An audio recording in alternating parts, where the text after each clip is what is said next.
A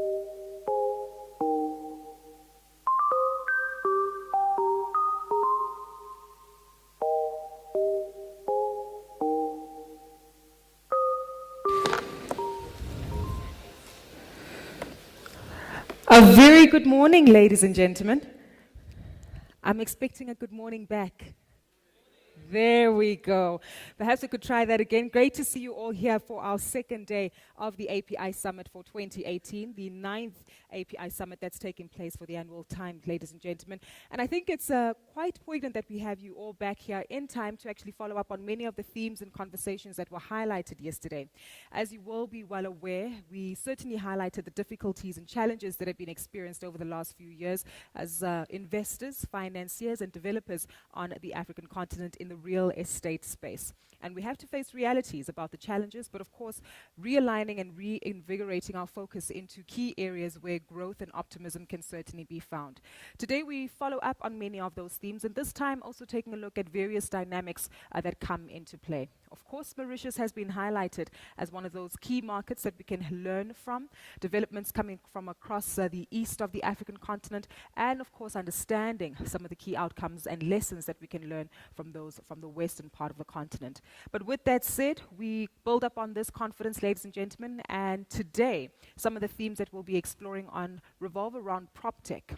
We'll also have the opportunity to participate in IFC Edge training, ladies and gentlemen, together with the Green Business Council. And many of you might not be aware of what that is, but I encourage you to take a look at your program and where you do find time, make use of the program to identify the IFC Edge Masterclass workshop. And this is essentially where there'll be an opportunity for you to engage and interact with your international counterparts with regard to not only the financing dynamics around green and sustainable buildings, but also understanding how we can learn from our European counterparts and implement that in the context of the investments that you make across the African continent. So I'm hoping a lot of us are optimistic. The energy levels are still maintained, and given that you've come back for a second day, it certainly tells us something, that your commitment to the impact that you're trying to make in society still does exist. Addressing the urbanization gap, addressing the opportunities to help corporates as well as companies establish themselves in their role and function on the African continent. We also do want to bring your attention to the fact that we do have our Skyline magazine. Many of you might have been able to see this on your tables where you might be seated. This is the 4th edition and does provide you with some editorial insight into a variety of property developments that are taking place on the continent. I understand some of your works might even be featured there, together with some thought leadership and opinion pieces that will be shared. So please do feel free to read through the Skyline magazine. If you'd also like an online or digital copy, it is also available, ladies and gentlemen. Something else that is quite critical and perhaps expands on the conversations that we have here today is that whilst it's unique and encouraged for us to interact on a pan-African basis, we also need to zone into the various markets that we operate in. And that's been experienced not only with the ZamReal or MoZamReal, these individual real estate conferences that take place in unique countries, taking a look at the environment and operations that they have. But we're also happy to announce that for the first time, the API conference team has managed to pull together the first Francophone conference that will focus solely on real estate opportunities in parts of Francophone Africa. Now, the dates for this conference will be taking place on the 16th and the 17th of November, that's correct. That will be taking place this year in Dakar in Senegal. It is a bilingual conference, and if should you wish to get more details as to what opportunities to explore in the likes of Côte d'Ivoire, as well as Senegal, and even new markets to be explored, such as Benin, feel free to log on to our website and there will be further details provided there. Not forgetting Nigeria's conference, WAPI, or the West African Property Investment Summit. That will also be taking a look at the dynamics of West African property investment opportunities in Anglophone states. That will take place on the 15th to the 16th of November in Lagos. So please be mindful of that. Another critical announcement for many of you, especially perhaps those who still have desires of growing within the industry, particularly the younger participants in the audience. There is a training that will be held and hosted by the API that's on a property asset management and development finance taking place in November. That would be on the 1st and the 2nd. If any of these states need a refresher and you'd like to be reminded, please do feel free to reach out to the API team who will give you updates on these dates and announcements that are present today. With that said, are we all charged up for day 2? That doesn't sound too convincing, right? We're standing here talking about African optimism, about investment opportunities, and yet it sounds like we're not keen on signing any checks just yet. So are we keen, ladies and gentlemen? Fantastic. With that said, I'd also like to extend a big thank you to our sponsors once more for giving us their support and showing us that they still are committed to the cause, no doubt. So to our platinum sponsor, Brawl, not forgetting our gold sponsors, Standard Bank as well as Grit, and industry sponsors, Novaterra, Smart City of Mocha, and Unicity. Not forgetting many of the other participants and sponsors who are listed here above for their continued support going forward. I'd like us to introduce our first panelist, ladies and gentlemen, and this conversation is one which will certainly reflect on many of the themes that were highlighted just yesterday. And yes, you heard from Martin giving us a very, very realistic outlook about the fact that perhaps resources doesn't necessarily guarantee wealth for many African states. And we've seen it. We experience it, and you too have actually felt the impact on the ground regarding the investments decisions that you've taken. So what we'll be doing in this next panel discussion is really reflecting on what we've seen over the last 5 years, challenges, opportunities, and using some countries and states as investment cases that we can learn from. But most importantly, also taking a look at shifting dynamics in many other economies, especially with ongoing elections as we head into 2019, how the political changes, political headwinds also influence our investment dynamics. So I'd like you to help me welcome on stage 2 panelists who will be distilling this for us, not only from a research point of view, but also taking a look at the financing responses that we've had to implement in order to be more realistic to the dynamics on the ground. Ladies and gentlemen, to help us talk geopolitics, oils, commodities, and its effect on African real estate investment, and how we should be approaching the dynamics going forward, help me warmly welcome on stage Tara O'Connor, Executive Director for Africa Risk Consulting and ARC Briefing, as well as Tola Akinhami, who is the Acting Head of Real Estate Finance for West Africa at Stanbic IBTC Capital. A warm welcome to them, ladies and gentlemen, as they join me on stage for our panel discussion. We start off our conversation to really get a gauge of who is present in the audience with us here today. I'd like to see are there any Nigerian representatives here in the audience. If perhaps you could show us by raising your hands if you're present here today. Anyone from Nigeria besides Tola? Okay, we've got some hands there. Anyone from Angola? No Angolan representatives, or perhaps raising your hands a bit too low for us to identify. Mozambique also present? Some hands that we also have identified. And I'm happy to actually see that we do have a response, because in just a moment I'd also like to come back to many of you who are on the ground in these various nations that we've just quoted, to actually get your perspective of what it's like on the ground, the feel, the change in dynamics, and of course how you've had to respond to the changing headwinds. But again, a big welcome to both Tara and Tola joining us on the panel for today. I'd like us to reflect on where we've come from. Naturally, 5 years ago, we were standing on this stage talking about the rising African optimism and investment opportunities that were present. We then felt that slump in commodity prices, which no doubt we're still feeling the reeling effects from. And this has certainly seen us see a shift in the amount of capital that's been allocated to specific countries. And perhaps we can use Nigeria as a case in point, given its magnitude, the investment opportunities that were presented back in the day, and of course, some of the realignment and recalibration regarding the investment opportunities that are present in that market. Tara, if you could perhaps reflect on the dynamics that we've experienced over the last few years and the impact that it's had not only on these economies, but the investment appetite there too. Yes, I mean, I think we've seen considerable fluctuations, particularly in those economies that are single commodity economies, which has been the story of the last 20 to 30 years, to be honest.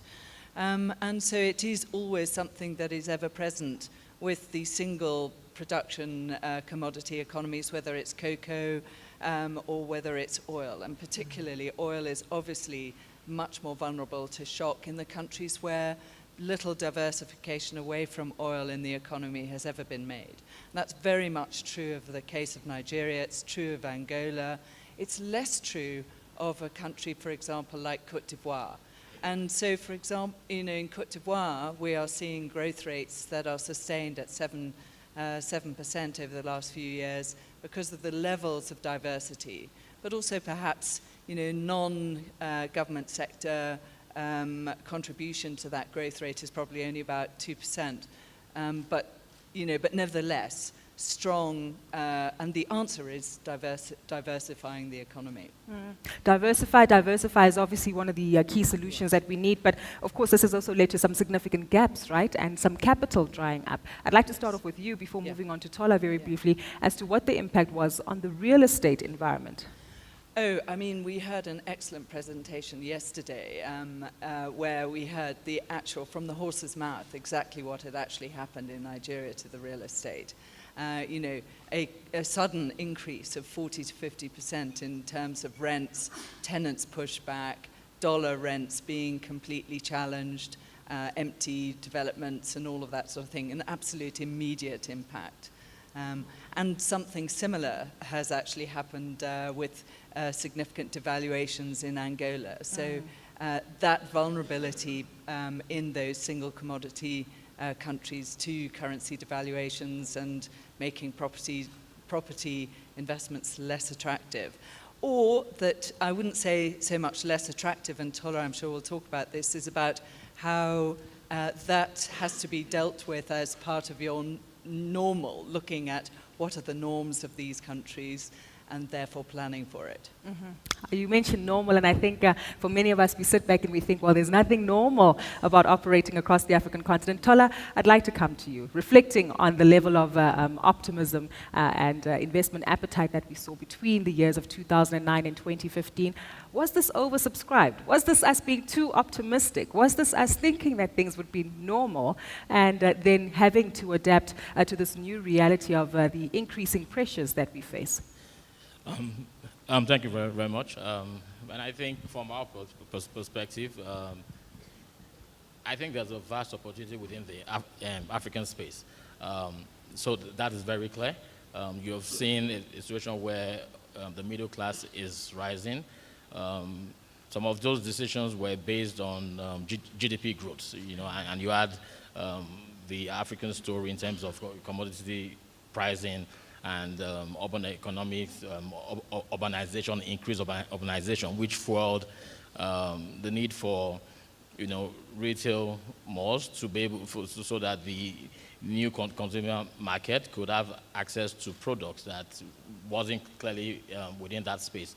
You had entry of multinational firms, and also that also fueled growth of office buildings. So I wouldn't think that that there was an over-exploitation. Sure. Of course, there has been an impact of falling commodity prices and oil, especially in the Nigerian case. Yeah. And that has a twin or triple effect on interest rates, exchange rates, inflation, and that's a twin evil of what type of currency do you fund both your equity investments and also debt investments. With the impact on exchange rate, then that you create a stressed environment, which goes to what Sarah mentioned and Gavin Cox's discussion yesterday, given the impact on those rentals and the impact it has on the consumers and the tenant pool being able to then service the obligations that comes up with. So I think there is opportunity within that space. What we then need to try to have, and as financiers, as bankers, we've worked closely with clients that we support to ensure that you have long-tenured, innovative financing structures to able to ride through that wave. Unpack that for us a little bit further, because we're thinking as financiers, you're probably sitting there thinking, goodness, this is quite a headache. So dealing with these realities on the ground, how have you readjusted and recalibrated your financing options? How have you restructured the financing opportunities that you provide to developers, like many here in the room? Yeah, so I mean, I like what Tara mentioned in terms of you diversify. I think from our own point of view, what is critical is cash flows. So you should always structure your funding around what the cash flows really are. So I mean, what we've had to do in the last, so I'll say we've had the first wave between 2008 and 2015 with increased capital flows to the markets, and we've come off the last 2-3 years a stressed, very stressed economic environment. And what, as financiers, we've tried to do within that period is to work with our clients to better understand what the cash flows are. It's difficult to project, so we had a period where uncertainties were heightened, but I think we're coming into a more stabilized environment and having to, ensure that the capital stack is reinvented, if I can use that term, to in such a way that it's able to service its debt or obligation.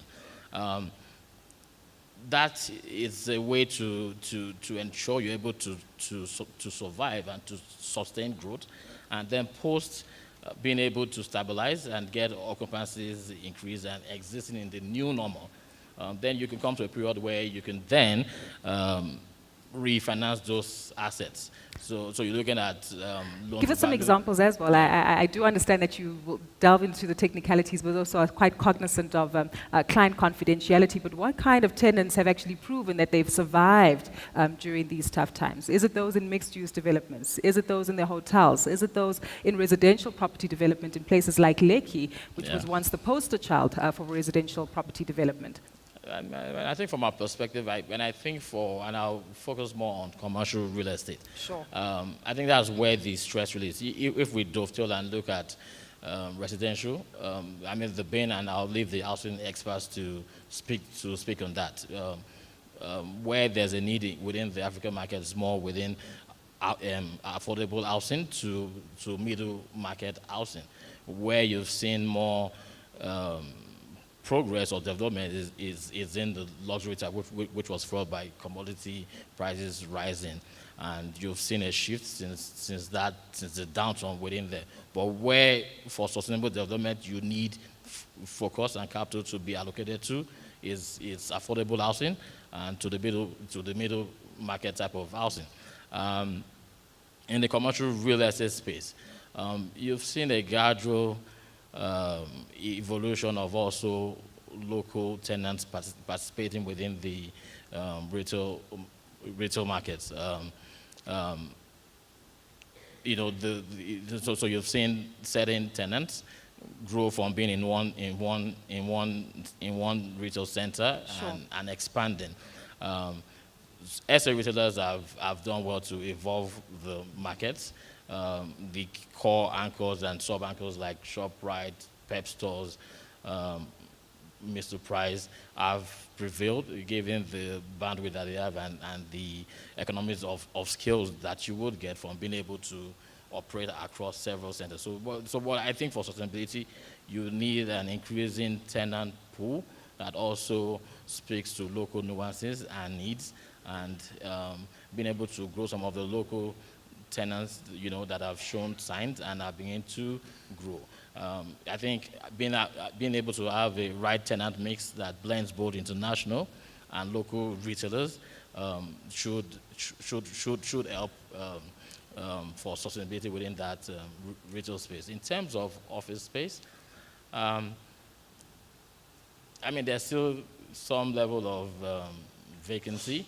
But in the last 12 to 18 months, we've seen increase in multinationals within the tier 1, I'll say grade A space.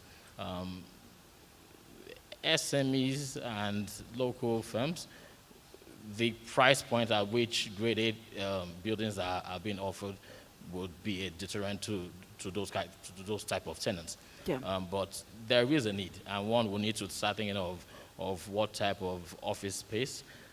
So you've seen a growth in workstation, virtual offices, and seen tenants evolve from being in those type of spaces to even evolve into grade B, grade A type of offices. So I think beyond looking at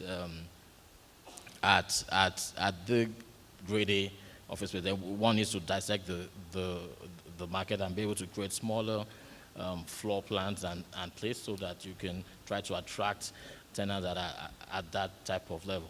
Makes sense. So- Being more deliberate and, of course, more focused, and perhaps resizing of the GLAs of the leasable space that you're actually looking to let out to various client bases. But, of course, this is what we've learned from the past, right? And many of you in the audience have experienced many of these headwinds and have had to readjust and realign many of your strategies. But what does the next 2 years to 5 years actually look like? And that's the tricky part, because we sometimes wish we had that crystal ball. To come back to you, Tara, we have seen multiple political changes taking place in a variety of countries, whether Yes. it's from Zimbabwe, looking at Angola, and of course heading forward to the elections set to take place in Nigeria next year. It's a key market, very important that we need to take a look at. But when you take a look at the political influences at these various countries and the lessons that we can learn and implement in other states and within our investment decisions, how should we be planning this out? Because whether Buhari or not gets re-elected next year, should that have a bearing on my investment decision? And unfortunately, yes.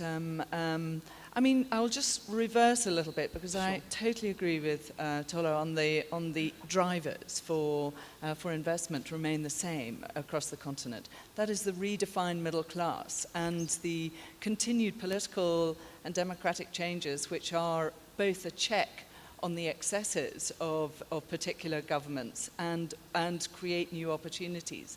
So regular elections, which have really marked these last 3 decades or so on, continue, and it's incredibly important for us to remember that an election is an opportunity as much as it is a risk. Unfortunately, I do think that Buhari, with the possibility of, with the incumbency that he has, being in power, is your easiest way to remain in power. Because he has all the state's resources at his fingertips, and barring any return of great illness, I think he will stand. And with incumbency, I think he will win. There's a strong possibility that he will win. Again, never say never with elections, and never say never with Nigeria's elections, because there are always possibilities of surprises. You now have a very good electoral commission that runs a fairly straight and clean election. So, and the use of social media are always things that will influence, and also declining popularity of. So I qualify that and giving a little the PDP a chance of getting back, but I don't think it's likely. And if Buhari wins, the new normal that we've had described yesterday is what will remain. Because unfortunately, the best prospect for real reform, economic reform in Nigeria, is a very low oil price. And when the low oil price was around $20 and looking as though it was going to stay at around $20, the government came to the table and started to really consider the essential economic reforms that would lead to that diversification that is essential for the long-term stability of Nigeria and the long-term stability of investment prospects in Nigeria. While it's at a conservative rate of about $60, there's no chance, because there's enough money in the coffers, there's enough money moving into the economy for the government to be able to retain, to prop up the Naira when it needs to, and to keep things the status quo without pushing those essential changes to in the oil reforms that are necessary, the reforms to civil service, etc. So within that new normal, I would totally endorse what you say, but perhaps portfolios need to be diversified, not just regionally, but in the region, for example, in Côte d'Ivoire, in Ghana, but again, within Nigeria, in the different performing states. So one of the great things that has happened over the recent years is, as we've seen, is Lagos has basically reduced its dependence on the federal government entirely in its reforms itself. Edo State, similar. Other states are following suit. So that may present people with domestic opportunities for diversification, and particularly for trapped cash, if there is any. I'd like to come to you, Tola, to add to that conversation. Of course, I know as a financial institution, Stanbic doesn't necessarily, make decisions based on political headwinds and changes, but of course you need to be prepared for any macroeconomic spill-offs that might actually take place. Yesterday we were just discussing some of the stress tests that you had implemented to make sure that the liquidity base is in place for an institution like yourself. How is Stanbic, especially from a real estate point of view that you represent, approaching the dynamics and preparation for the run-up to the elections, for the spillover effect that might also have on policy as well as economic structural reforms that need to take place? I think from our perspective, the Standard Bank Group, which I represent, has a footprint in about 20 African countries. I think those countries have had, and it's a long-term vision and strategy. And there'll be different economic cycles and political cycles as well. So, but and I think recently we also got entered into Francophone, Yes. West Africa, with our entry into the Côte d'Ivoire market. So I think it's a long-term strategy, and you focused on riding the various waves. Businesses are meant to be versatile, innovative, so you can always adapt your business strategy to the ever-changing market environment. And I do think also that macros and political instability in itself also provides opportunities. If we use the example that we've had in the last 2 or 3 years where there have been stress, I think the group has remained focused on supporting its key clients. So we understand our clients, we understand their strategy, and you begin to continue to support. If you take a step back and say, oh, there are difficulties and their challenges, then you might miss what opportunities that there are. What needs to be done is to, whilst you might have some conservative views, bottom line still is that there's a need for growth. There are opportunities within the market, and we should then adapt our practices and our strategy to be able to mine those opportunities as we see it, whilst supporting our key clients within Africa and investors that are coming from outside Africa as well.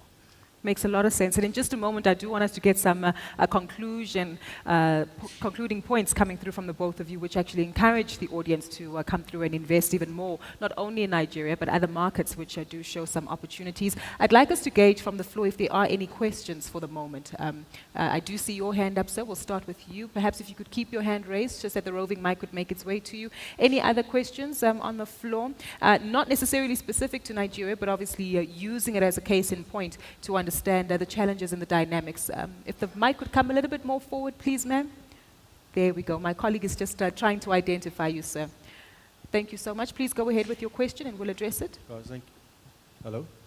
Thanks for the valuable input. Just a question to Tola. Is the problem not that we didn't understand Africa, including Standard Bank and Novare and RMB? We went into Africa and Nigeria and started building these $100 million malls. Is that not the bigger problem? Not that there's going to be a new president. If you have a smaller mall like ShopRite builds in, for instance, in Lubango and Lobito and these places in Angola, there's 3 or 4 line shops and they never empty. And those smaller malls of 10 million and 12 million is much easier to sell, irrelevant of who's the president or who's the... Or, for instance, if you just concrete float the floor instead of tiling it with expensive Italian tile, because we're trying to duplicate Sandton in West Africa and things. Is that not the problem that Standard Bank and ourselves and everyone, we underestimated, or not underestimated, but we got it wrong? Maybe we should have not gone with these fancy malls, but functional malls or functional offices. So that's my question. Are we not over-speccing these whole things in Africa? Great question. Thank you so much, sir. Thank you very much for that question. And I think you are spot on. some of, so I think if one takes a look at the various retail malls that have come up, you could, the ones that are above 20,000 square meters, you can count. So certain markets like Lagos, Accra should be able to then support at various sizes. What we've seen, and what the changing dynamics that you've seen, which goes to the point that you've raised, is developers are looking at more smaller malls between 8,000 to 12,000 square meters, which supported by a core anchor, a few line shops. Where the struggle then is the tenant pool, for the bigger type malls. They've taken time to lease up, but that has happened. So when one can increase the tenant pool in the market, and I think it's an effort that everyone has to make. I know certain developers that, beyond building the malls, you're supporting both the local retailers, you're supporting and working together with SA retailers, and also going into Europe to see, and that speaks to the macro environment. So you need that to be positive, so you're able to attract a wider tenant pool. But in the interim, you're quite right.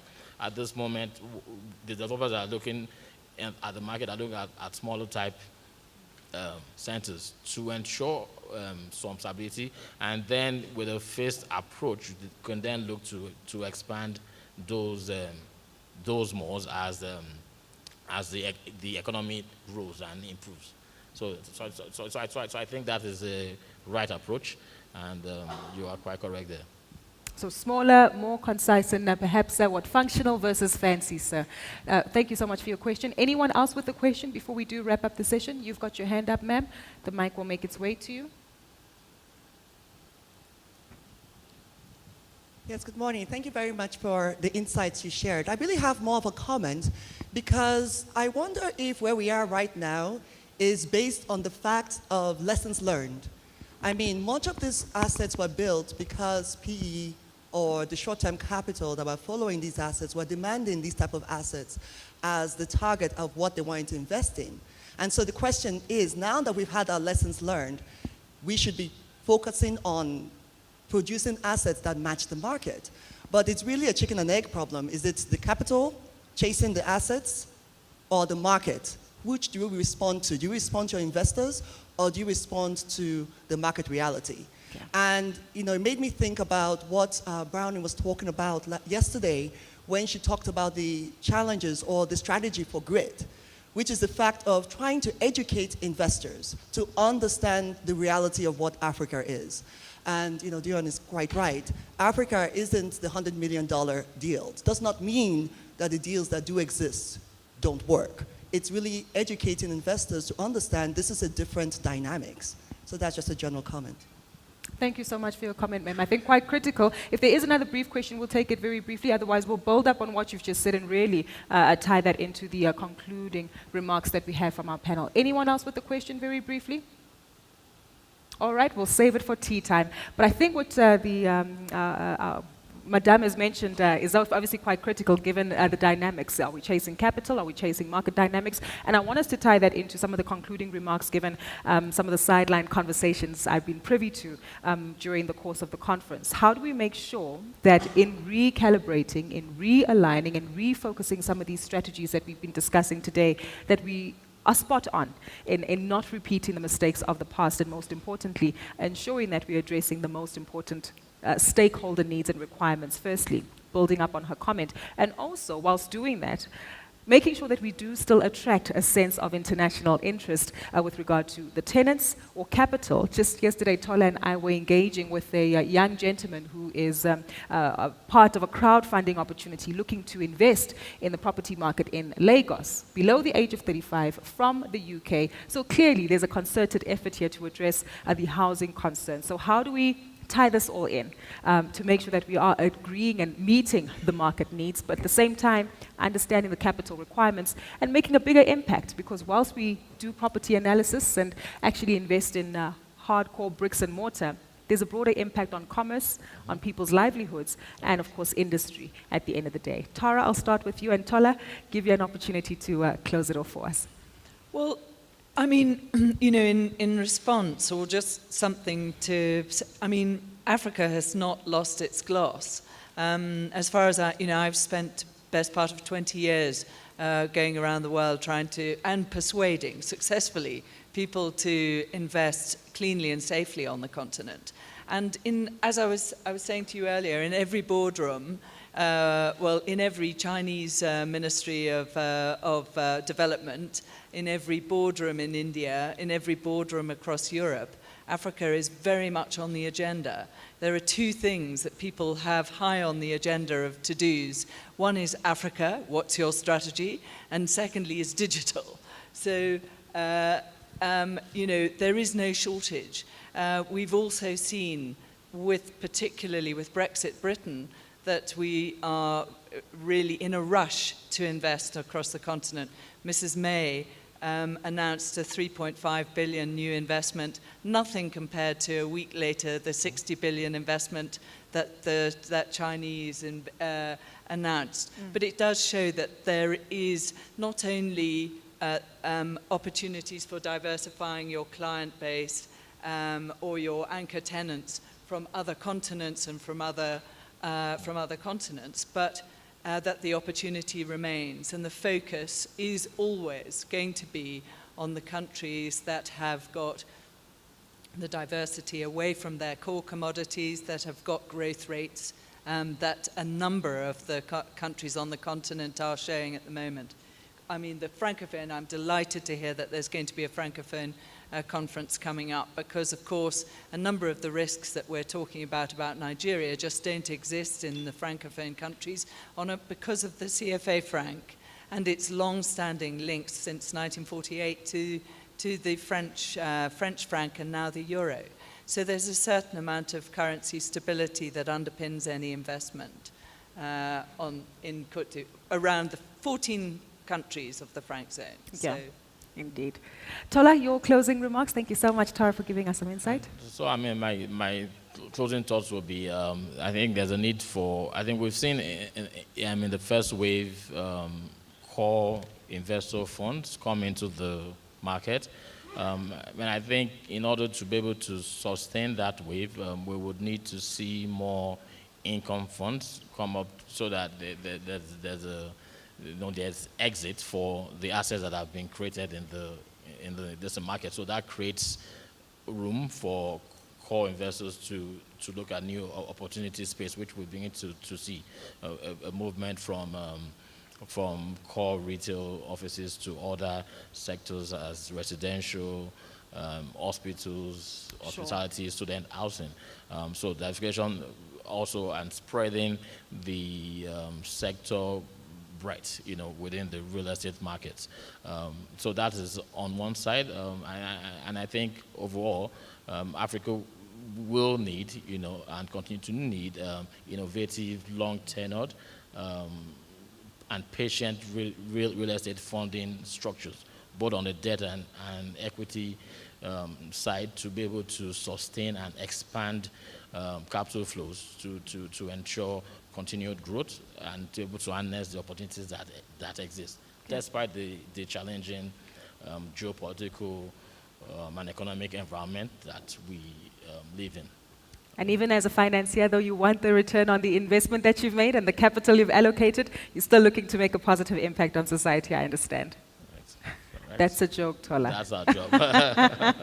With that said, ladies and gentlemen, a round of applause for my panelists for giving us some insight today. Tara and Tola, thank you so much for the wonderful conversation, no doubt. Much appreciated. Thank you so much, Tara. Thank you so much, Tola. A round of applause for them again, ladies and gentlemen, as they make their way off stage. I think one thing that certainly stands clear and has been highlighted over the course of the conference is that clearly we need to perhaps go smaller, be more focused, go together, and pace ourselves, because it does seem as though when we get caught up in the headwinds, that often that's where we get distracted by the headlines and don't really fulfill the objectives of our strategies for the long term effectively.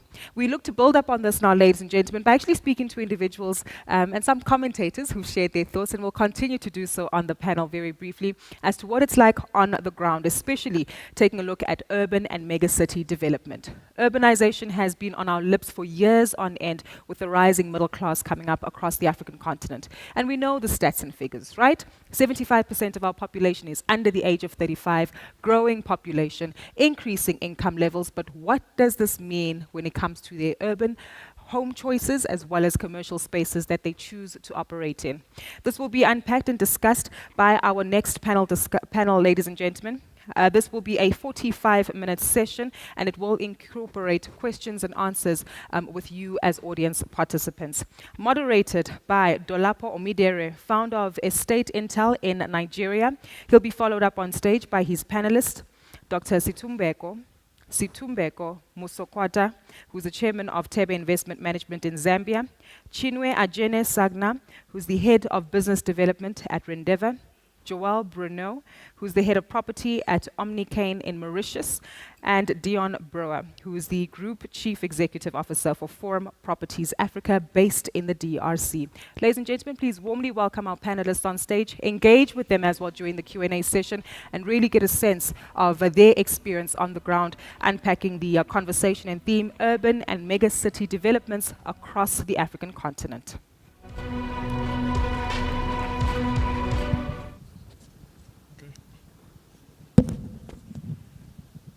Good morning.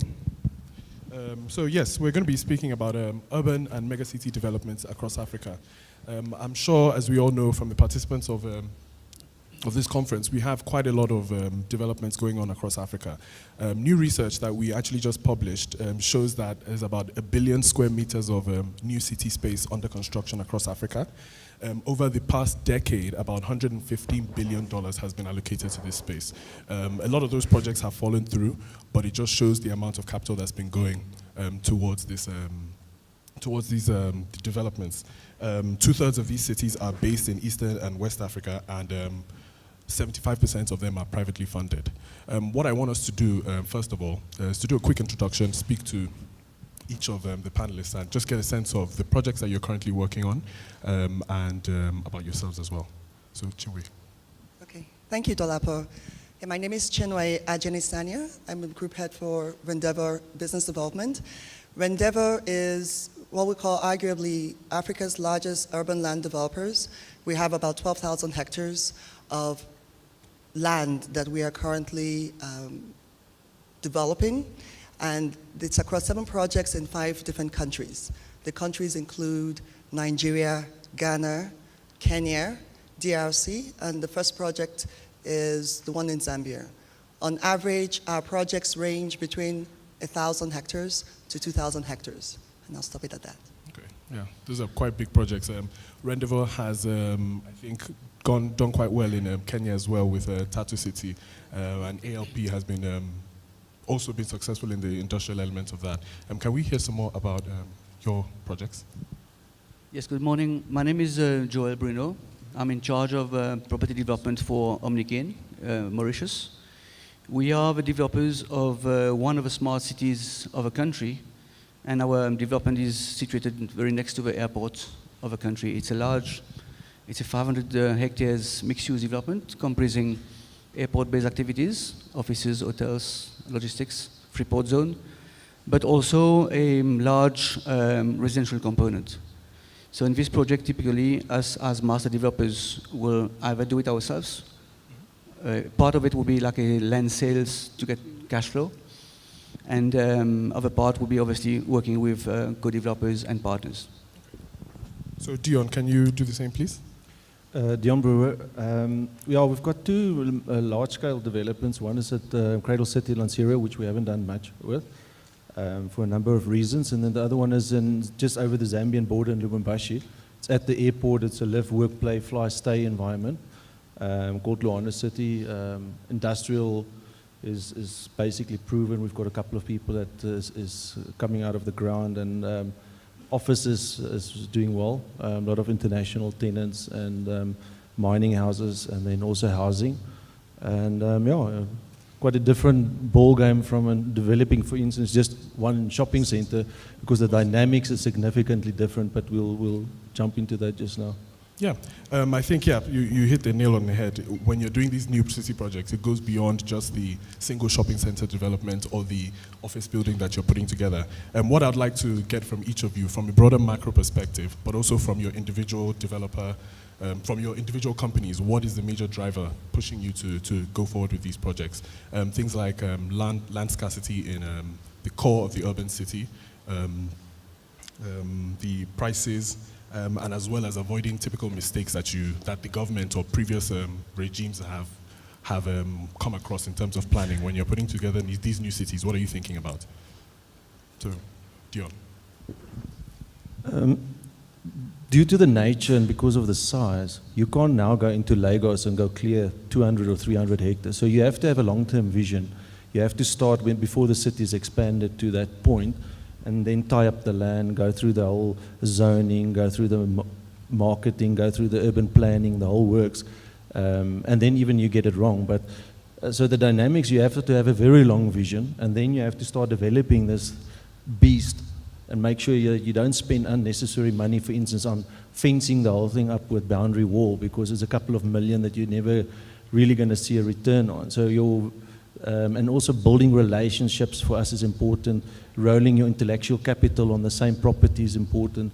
Those are the type of things why we're looking at doing the long-term thing, because only after we've been at Luanda City now busy for 10 years with the development, and only now can we see that we have strong relationships with businesses, and I think we really understand an environment. And we get, for instance, the DRC government asking us to go with them to Dubai or to Singapore to talk of what it is to develop in the Congo, and the feelings, and that there is we don't have to pay bribes, you can do it above board, and all of these type of things. So you build strong relationships, and you don't have to go duplicate it today in Abuja and tomorrow in Ghana, in Accra or to Kumasi, whatever. You just keep on rolling that intellectual capital and that relationships on the same properties, and that's for us the attractiveness. Okay. So how does that differ with Rendeavour across the projects you're doing in Africa? Well, I think we have the concept is the same, but the vision behind Rendeavour is really our shareholders who had the vision to go in and acquire large tracts of assets 10, 15 years ago, before the urban development came close. And I think it's really having that type of vision and long-term perspective, as well as patience capital. So majority of these assets were acquired, like I said, 10, 15 years ago. And in addition, our projects are debt-free. And so as a result of that, and the diversification strategy that we've incorporated, it gives us the flexibility to respond according to the market. So yes, we have 7 projects, but the key active projects right now are the ones in Tatu, as you mentioned, as well as Apollonia City in Ghana. And we recently launched the Lekki Free Trade Zone project as well. And a lot of it just had to do with the dynamics that is going on in the market, the fact that we got our CFO, what's going on with Dangote, that made it very clear that the trend is going in that direction, this is the time. But behind that, it was really based on the vision of the shareholders to acquire or have access to those assets before the interest came through, and creating those satellite cities before the interest came through. Okay. Just to clarify, CFO is Certificate of Occupancy, and that is a very difficult thing to get in Nigeria once you're trying to acquire land.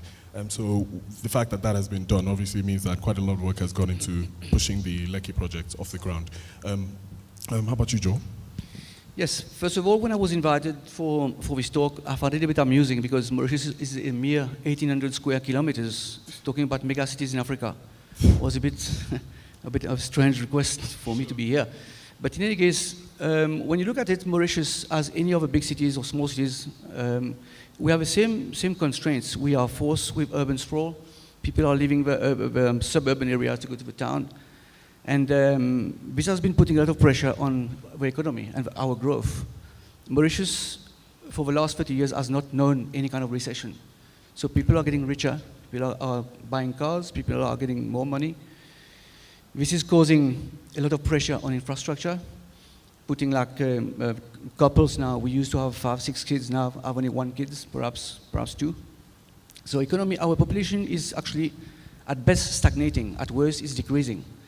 So government has put up some fiscal incentives for private developers or landowners like ourselves to put up these like other kind of developments out of the main conurbations, which are basically regroup 70% of the population from Kuapip to Polwi. This is where it all happens.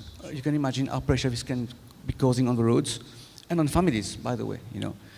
So they put up a scheme called the Smart City Scheme, in which developers have tax fiscal incentives, typically corporate tax holidays, but also for operators tax rates up to 3%, which is obviously quite attractive.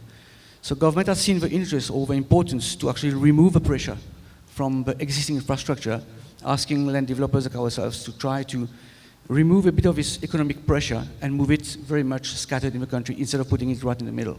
So this is the main motivation for our project. Okay. Just building off that point, different developers with different city projects have varied levels of involvement with the government. Some find that very deep levels with the government, deep levels of connection with the government helps when you're trying to sell the project, because people say, okay, this is going to be certain, there's no land grabbing, there's, in Nigeria, they might not just revoke your certificate, or they won't just send you off. Others prefer to take the fully private funded approach that, this is fully private, we're not really doing anything with the government.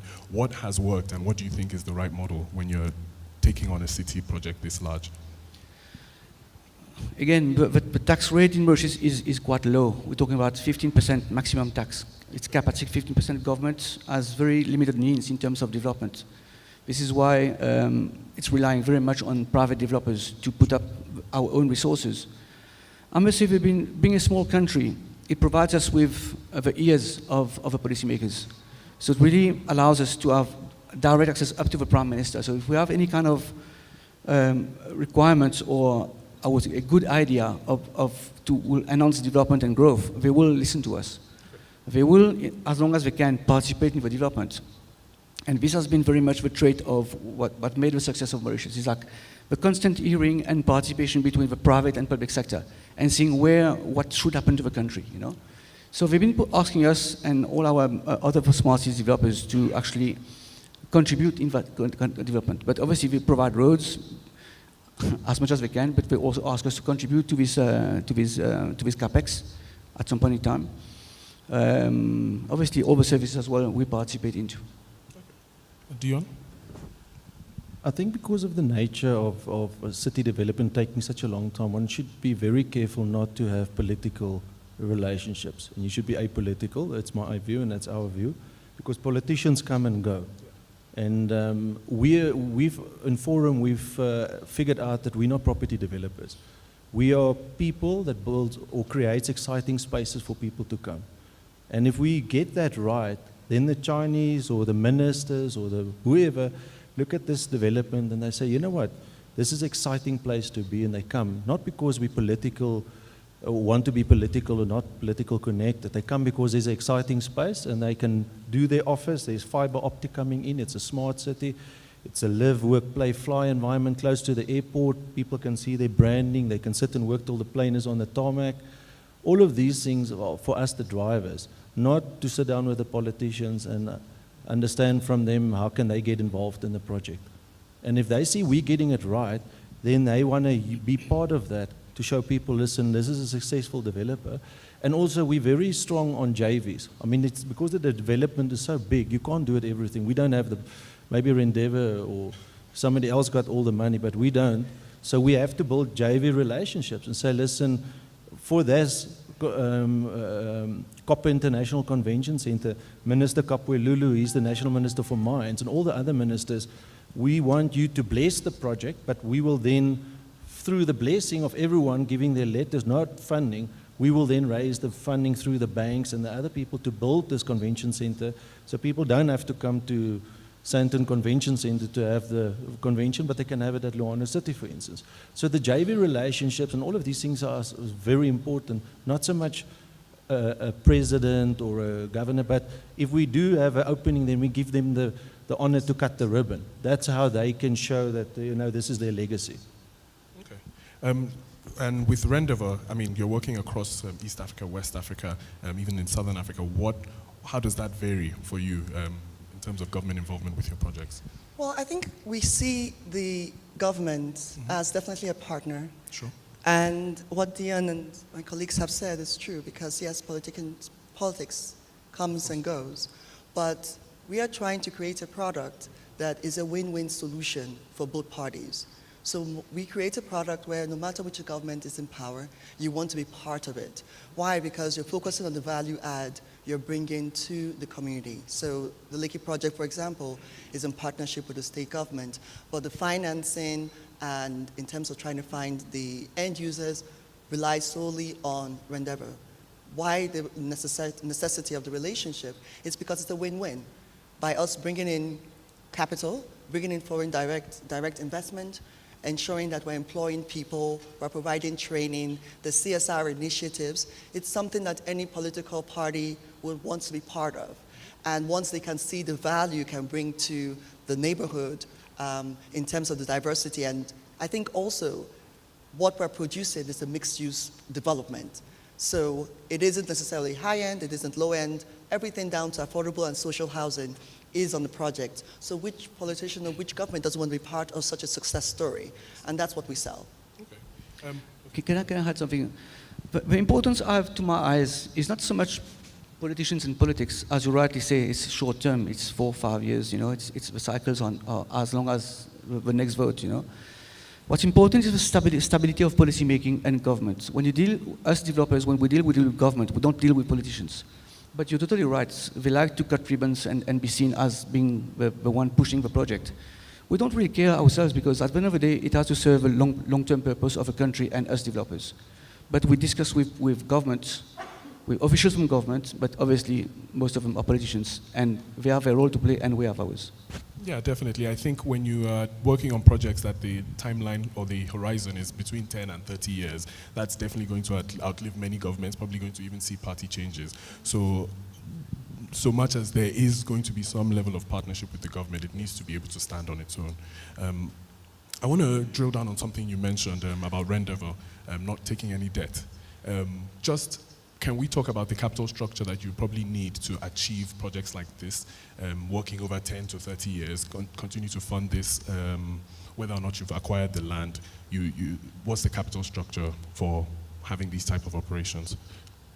Okay, so as I mentioned, the shareholders behind Rendever, like Stephen Jennings, Frank Mosier, and a couple of Torsten, high net worth individuals who are also ex-RenCap, hedge fund, they own the Viking cruise lines. So deep pockets who, as a result, have the comfort of being visionaries to buy into a project 10, 15 years and put that capital in place. So as a result of that is one of the reasons why we start the project without debt. And mainly because I would assume from the experiences they've had, RenCap, in Russia and understanding the challenges of emerging markets and needing the optimal flexibility in a real estate product is probably one of the reasons why right at the beginning the decision was made not to take debt, because debt then prevents you from the level of flexibility you need or the level of vision you need for long term. If you're borrowing capital at 15, 20% and you have to pay, then it becomes very difficult for you to be patient to wait for market dynamics to define how you navigate or expand your project. So that's, first of all, how the structure is. Now, on a case-by-case, and also the second piece is how large the projects are. As a result of the size of the project, it allows you a level of flexibility to engage with your end users or your investors in different ways. So with Rendever projects, yes, ideally, we would like to develop the land or sell the land by providing just the infrastructure. But we understand that that's not reality. So as a result, we can engage in JV relationships. We can do barter. We can come up with payment plans. We can also, in the tattoo project, for example, we're developing about 2,000 homes, mid to high level. In Ghana, Apollonia, we're partnering with the Ghana Home Loans, and we're building the affordable homes. So we're able to wear different hats depending on the market situation. But we always and still insist on not going into a situation where we're taking on more debt. Instead, we're either selling, or we're going into JVs, or we're seeking equity partners. And that's what we do. So how does that differ with you, Dion? Oh, Joel, It's an interesting subject because if our development was sitting in Zambia, I could have told you a lot more about debt than sitting in the Congo. But if you speak to bankers, it's like the tail between the dog's leg. As soon as you show the numbers, they're excited, but as soon as they hear the word Congo, you see the tail pulling and then they're out of there.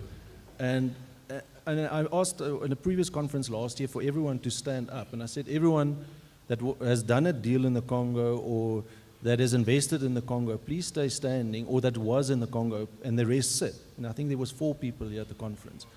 And then anyone has done an investment above $1 million, keep standing, and that was only basically myself. So we have gone to all the banks there, and the local banks there, they've got too little money on deposit. So if they have 200 million on deposit, they rather lend it out to the local public at 26% interest. And for us, the numbers doesn't work if we plug it into our models. So it just doesn't work. So it's a blessing in disguise to one extent, but listen, we have been everywhere.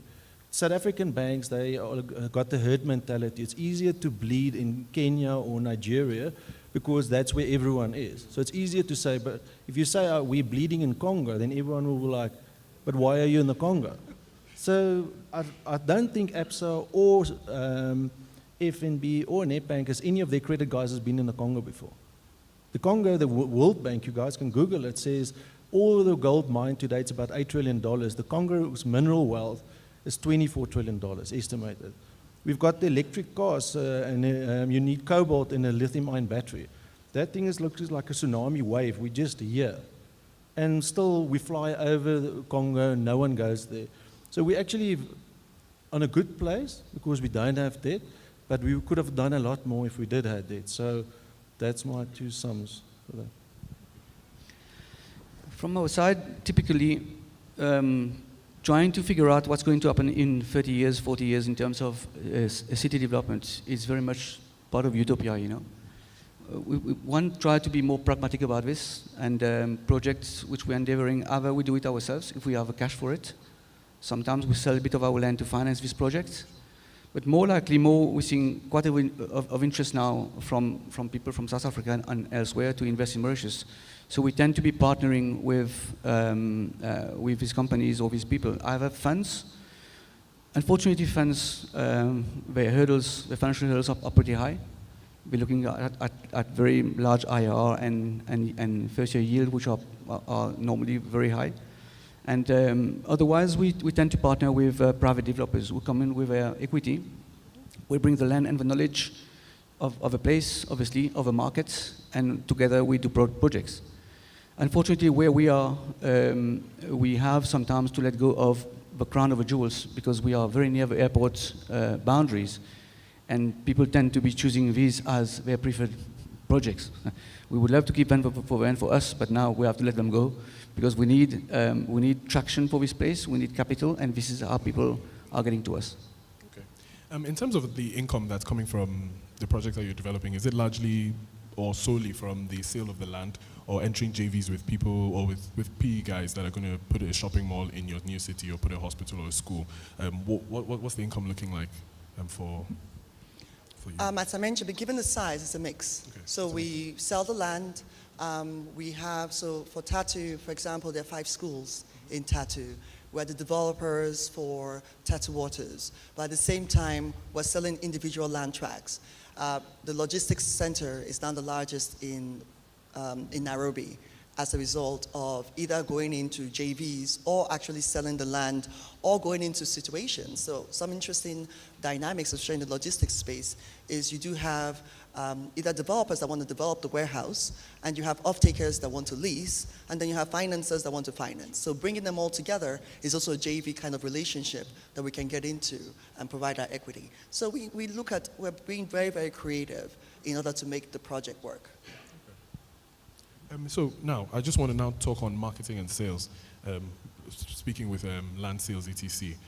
Working on a project that's going to take 10, 15 years to come to fruition, how does your marketing budget typically vary from your, I guess, your standard commercial property development? Or how would it vary? Because, anyway, yeah, let's go with that. Yes. Sales and marketing, obviously, again, when you talk about a 30 years project, how can you make a strategy now for the next 30 years? It's quite complicated. And I think your first marketing official is your government. They should be the one to advocate and show to other people how good the country is, or obviously not how bad it is, but how good it is in terms of promoting investment and putting the right infrastructure or incentives for investment.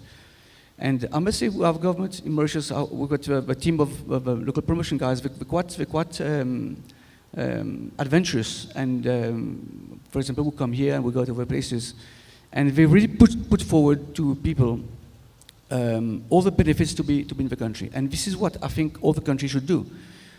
All governments should have bodies, promotion bodies, and people knowledgeable about the fiscal regime and what is good for you, for everybody else to come to the country.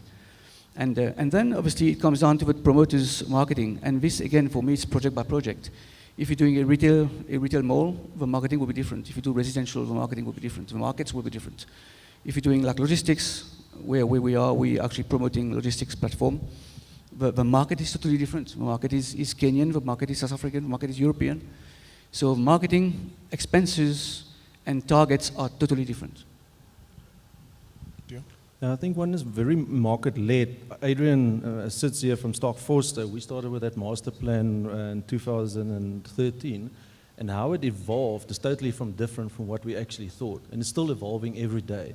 So a lot of times you bump into something by accident. For instance, we were never planning to do events, and then somebody came to us opposite our office complex and said, listen, can we not do an event here? And we said, well, we've got the land, we don't have to pay for it, so why not? And it ended up the Katanga business meeting in May, so successful, 130 companies came, and we sold a lot of properties after that, and immediately the National Minister for Agriculture and Minister for Economic and Transport said, can we not have a similar event, but for transport and economic, which we are now having on the 11th to the 13th of October. And then out of the blue, another company came to us and said, we want a technology startup event. Now we're using one of our office blocks for that, and we're having cows and people planting and whatever, but you know what, we've learned to be creative and go with the market, because you never know where you're going to end with it. And that's the exciting part of it. It's very different from you just go boom and you go do. We look very hard for deals. We're not like picking fruit like this.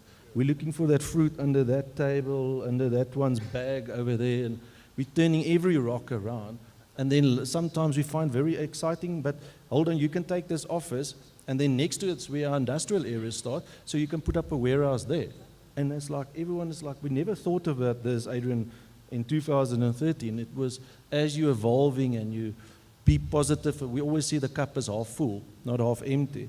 And then you discover new things and it seems to work, and then you go with it and see where it leads. Mm-hmm.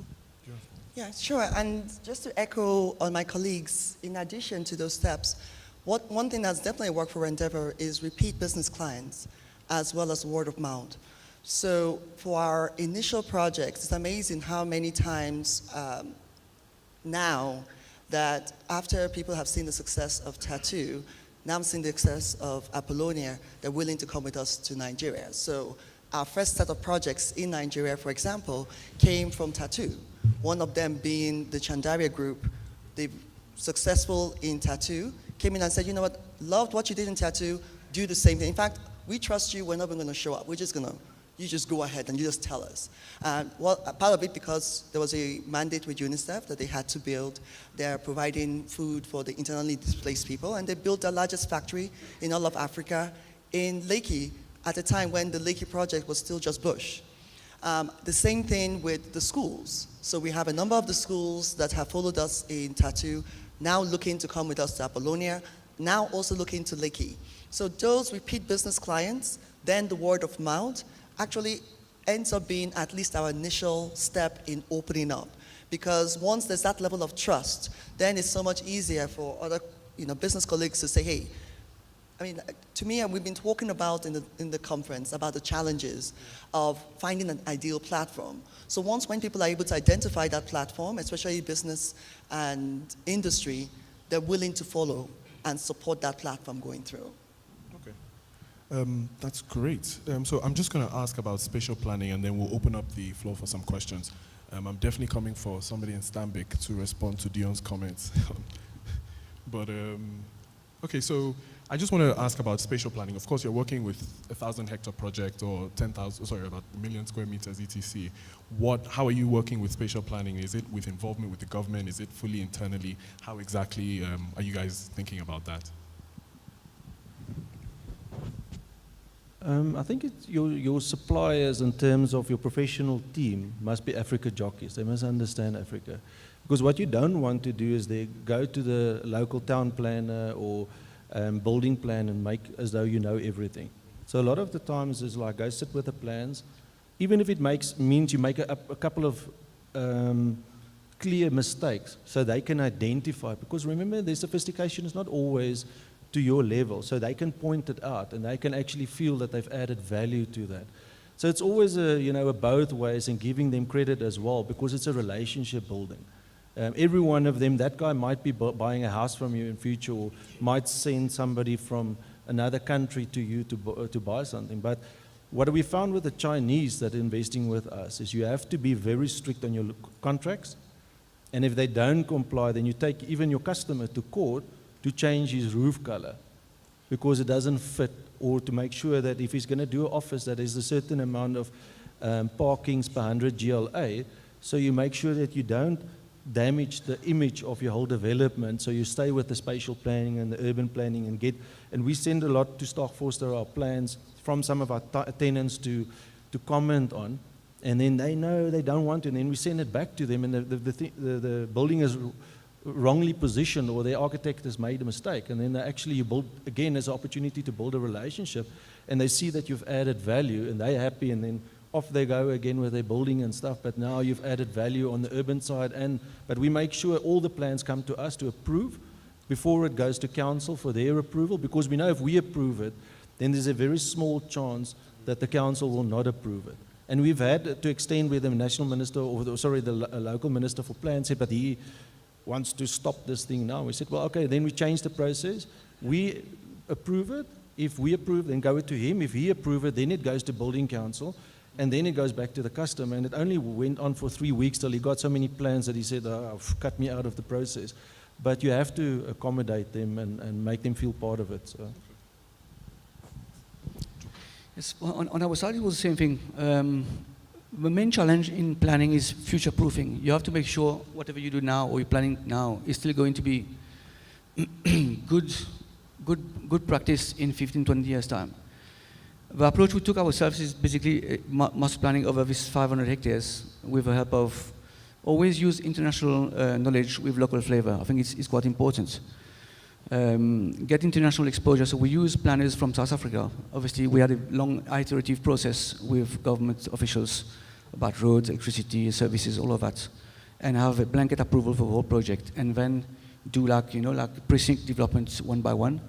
And as you rightly say, once you have the authorities as part of your game, they cannot not approve your permits because they were part and parcel of it initially. So at that point of view, we actually succeeded ourselves to get these guys on board as from day one. So today, it's their project as well as mine. Yeah, I completely agree with what Joel is saying. You have to future-proof the project. For what we do at Rendeavor is, first of all, we get approval on the general master plan. So usually the government comes in and says, in general, this is what we expect, and so we adhere to that. Then we then put in the infrastructure, and we ensure it's modular so that as the projects come in, then we're able to build the infrastructure as it goes. But then by ensuring that we're keeping to the general master plan, we're also allowing some level of flexibility. So our plans would say logistics in this location, residential in this location, if you say you want it affordable in this location, but we don't try to go into great level of specificity when it comes to that, so that you can drive, the market can drive how the demand goes. But at least by making sure the infrastructure is there and that you're adhering to the general master plans of the government, then you're allowing yourself to future-proof the project and remove the risk of getting a no as you go throughout the process. Okay, that's great. So I'm going to jump to the floor for any questions, if we have any. Okay, got one over there. Hello. Chinwe, I believe when you mentioned your project in Lekki, you're referring to Ibeju Lekki. I'm sorry, could you repeat that? I'm referring to what? Ibeju Lekki. I'm referring to the Lekki Free Trade Zone. Okay, yeah. So Okay. there are a lot of developments going on there presently. Are you worried about the market share? And what do you think your competitive advantage would be Okay. to deliver profitability to your investors? Well, I guess yes and no, because you're always concerned about competition, but no, because of the differentiation that we have. So Rendeavour, first of all, is the Lekki Free Trade Zone. So in terms of the competition, you first of all have to, our competition are the locations within the free trade zone. And the free trade zone is providing zero VAT, zero corporate income tax, zero customs and duties. You're able to charge in dollars. So first of all, that's already a differentiation vis-a-vis any other competitive site that is not within the free trade zone. But then within the free trade zone, the project we have is the one that is right on the Lekki-Epe Express Road. And all the other projects go down further towards Dangote as well as the Chinese. So looking for logistics sites, storage, warehousing, that allows you to gain access directly outside of Lagos as well as inside, there's a competitive advantage that our site has. And then in terms of our track record, Rendeavour, this is our third or fourth project that we are bringing in. We're debt-free, providing all the infrastructure. So we put challenge to other players who may not necessarily have that financial backing with visionary shareholders to put that in place. So we're quite comfortable where we are in the market. Thank you. We had another question over here.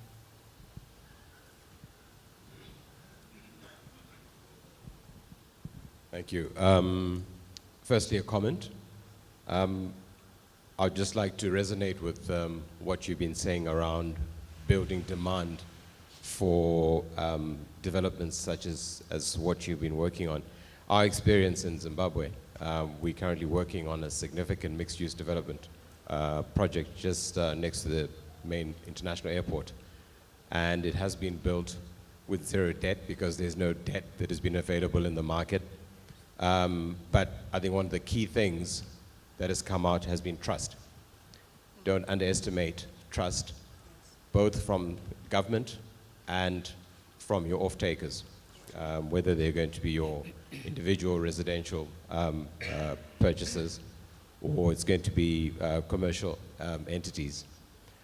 The second question, which any one of you three could tackle, is addressing the issue of security of tenure.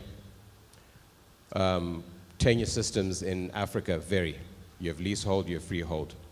From your experience in the various jurisdictions, have you been working on the projects based on lease, or you insist on freehold land? You're required to get absolute title, but if you are happy to go with leasehold, what sort of duration and conditions are attached to the leases? For the Mauritius case, we have both. Typically, it's also a cultural thing. Having a freehold title is always better to anyone than a leasehold title. But we also have leasehold titles which are 20 years and multiple of 20 years up to 99 years. These are basically the But in any business, in any case, when you do a business plan, it's seldom over 100 years. You do your business plan over, say, 20 years at the most, and your returns are based on these years. So if you have a leasehold on 20 years for some business plan, it suffices. But if you want to actually take the value of a land and try to capitalize and sell it afterwards at a higher price, having a freehold title is always better. But in the case of Mauritius, you have both freehold and leasehold. It all depends on the profile of a developer. I've been with ShopRite Properties, first one in Nigeria on the property side, and with Navarre, etc. And been involved in a bit of Ghana as well, and Congo and Zambia. And I don't think we should ever look into a leasehold as a problem, because the problem is on land is litigation. If you own the land on a freehold or leasehold basis, that's your problem. But if the governments would not renew their lease, their 25-year lease or their 99-year lease or whatever, then that whole economic system will fall flat. No one will continue to. So I think just make sure wherever you go, speak to the local community, see what's happening on that land, speak to the lawyers, let them go into council, do proper due diligence. But the 25-year lease or 99-year lease is neither here nor there, because they will always be able to renew it afterwards. I haven't come across where they've taken somebody's land away because he's run out of lease, because that's how the government makes money. So I think don't worry about the lease tenure, focus more on there's no litigation on the land. Okay, so are we handing over, taking any more questions? I think okay, there's one more. One more, sure. We can go ahead and take that question. I'm not too sure where the mic is. Okay. Oh, you can go ahead, sir. Thank you. I'm not aware of the different markets and what influences the development of those cities other than population and all those other dynamics. So specifically referring to the South African dynamics that we are seeing of our spatial transformation that we are dealing with now, where people are commuting the longest to get to work opportunities. So to what extent are you, as South Africa is trying to do now, to say, try and create industrial zones, and then you have your housing developments and your township establishments around that, so that you create opportunities of work and access to work within a radius that people can actually afford. So I don't know to what extent you are driven by the same influences in the other markets that you are developing in. Okay. Yeah, I think from what I'm understanding, it's essentially saying, looking at the development you're putting together, to what extent are you, or is it being driven by a live-workplace type of situation where you have your economic hub and your industrial regions, but it's also surrounded by residential, so people are not commuting 2 to 3 hours to get to their office, or another 2 to 3 hours to get to retail or any leisure for their family. So to what extent does that drive your development process? Okay, yeah, I mean, it definitely does. I mean, the whole concept of a multi-mixed-use urban city is a live-work-play solution. And it comes across as a result of the congestion and challenges that the main CBD tends to have. And our projects really are to serve as a solution and create a satellite other solution for individuals who are looking at a more comfortable lifestyle. So, I mean, we all know our African cities were not developed to support the quantity or the size of the population that exists. Lagos, for example, 20 million people, that city was not built for 20 million people. It's just not going to work. And as you can see, we don't see our population trends going down. The trend is increasing. We're talking about urbanization. We're talking about a younger population. Clearly, there's a clear demand for providing these types of solutions for people. And that's what these satellite cities serve.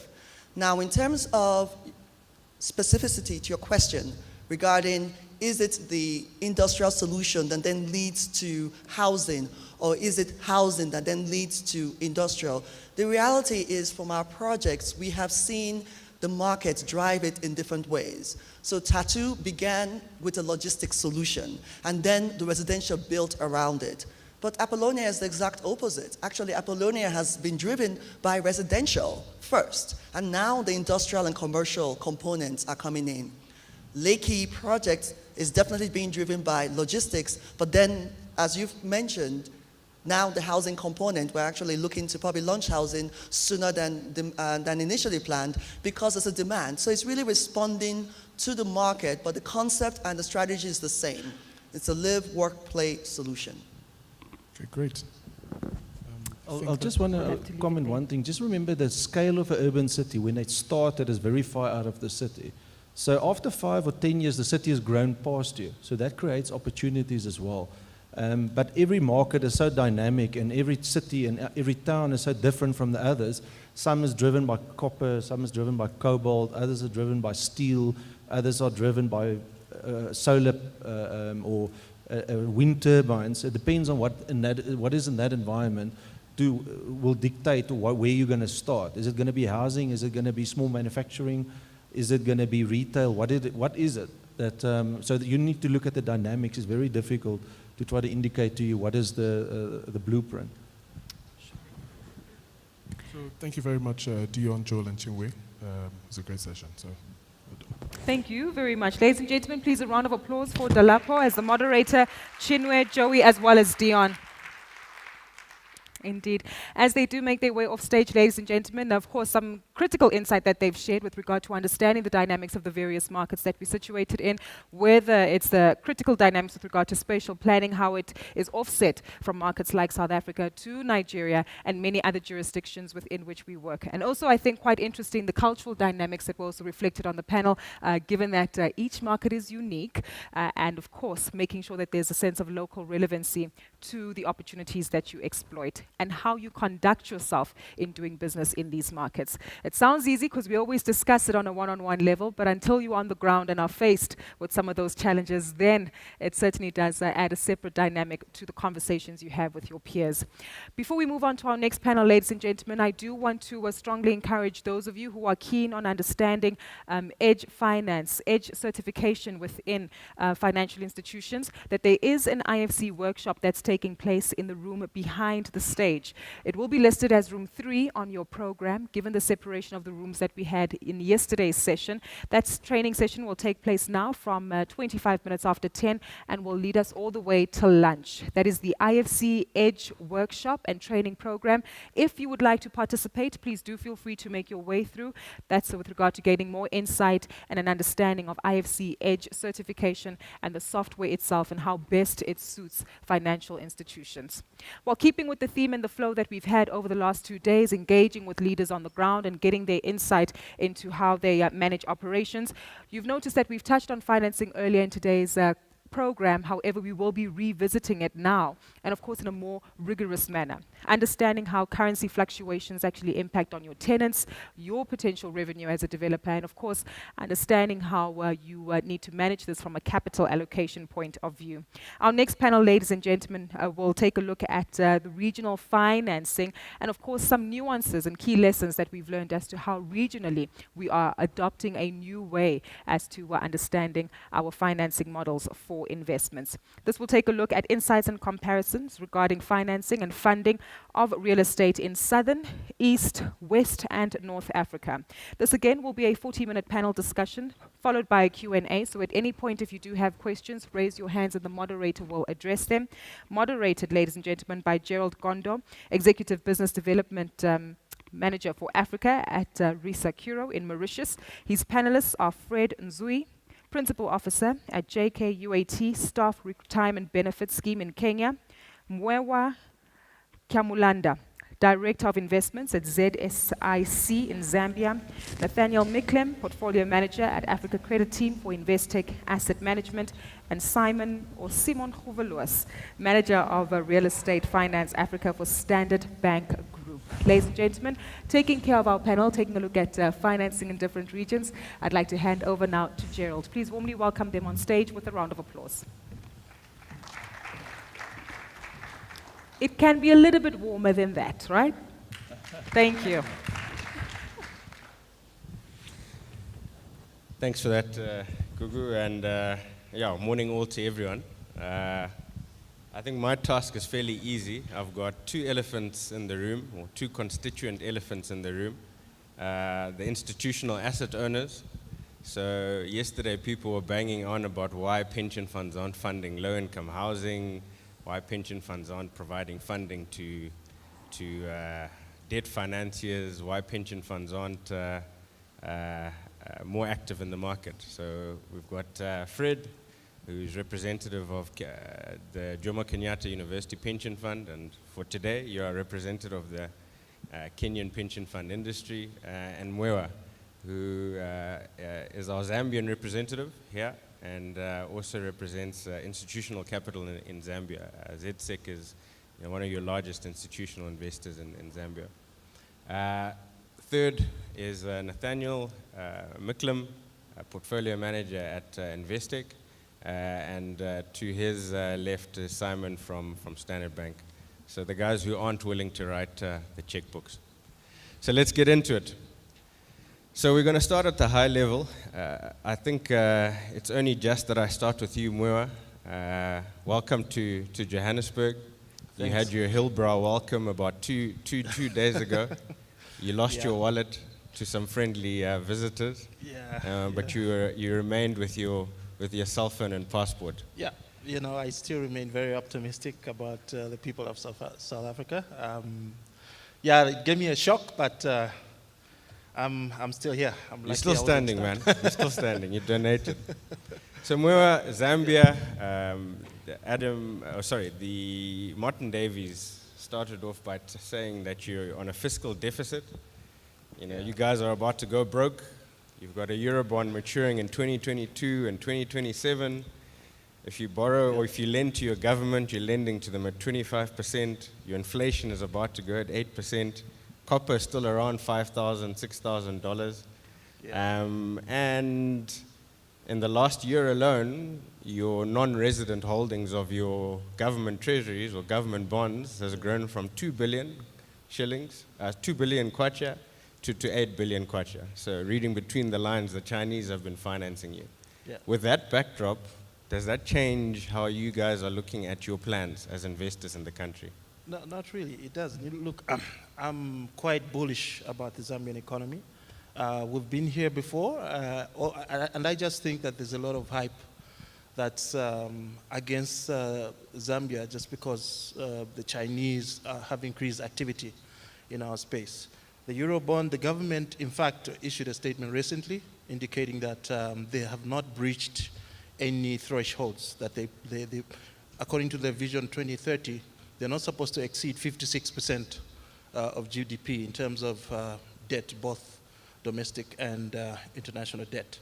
We're sitting at 53%. So efforts to try and slow down the fiscal pressure have been implemented, and I remain optimistic. If you just look at some numbers in the property space, there is 18,000 square meters existing office space, but there's 15,000 square meters under construction.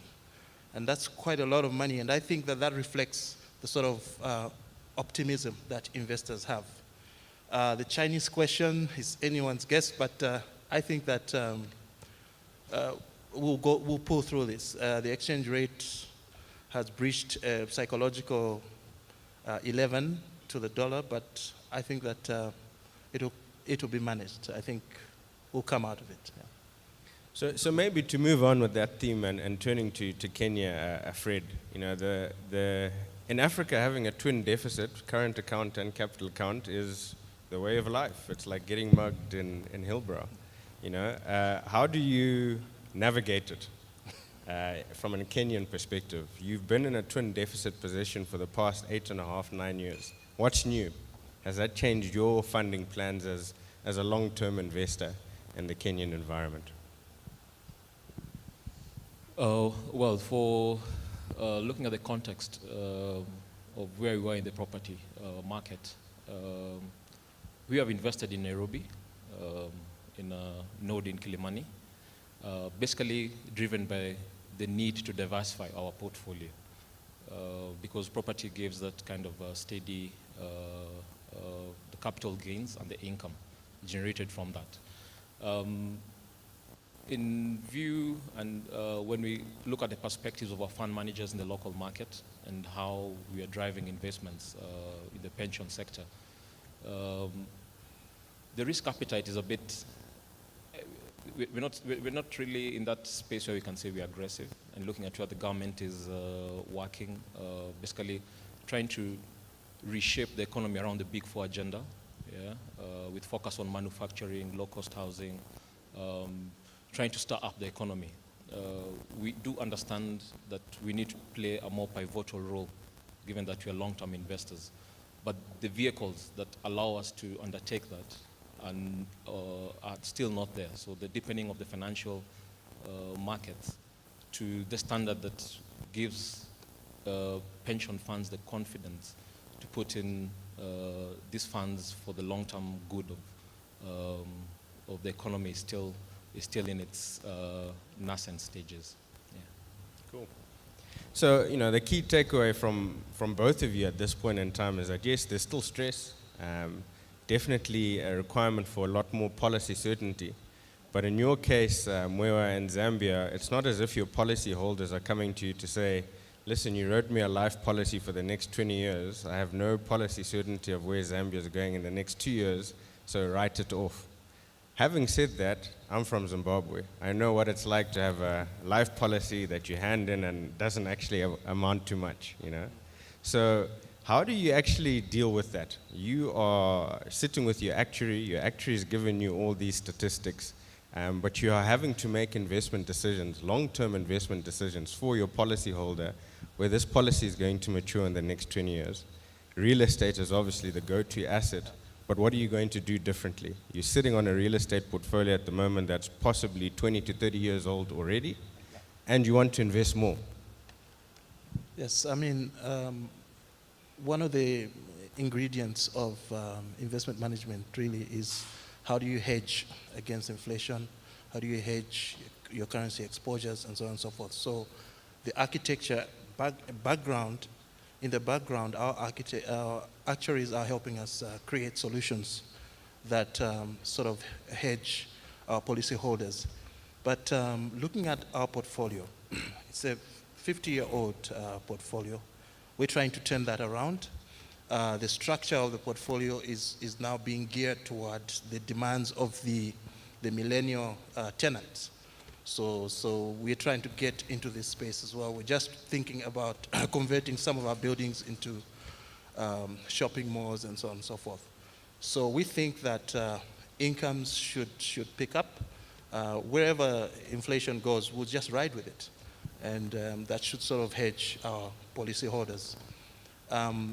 Just a little challenge that we face as institutional investors. One of them is getting approvals done.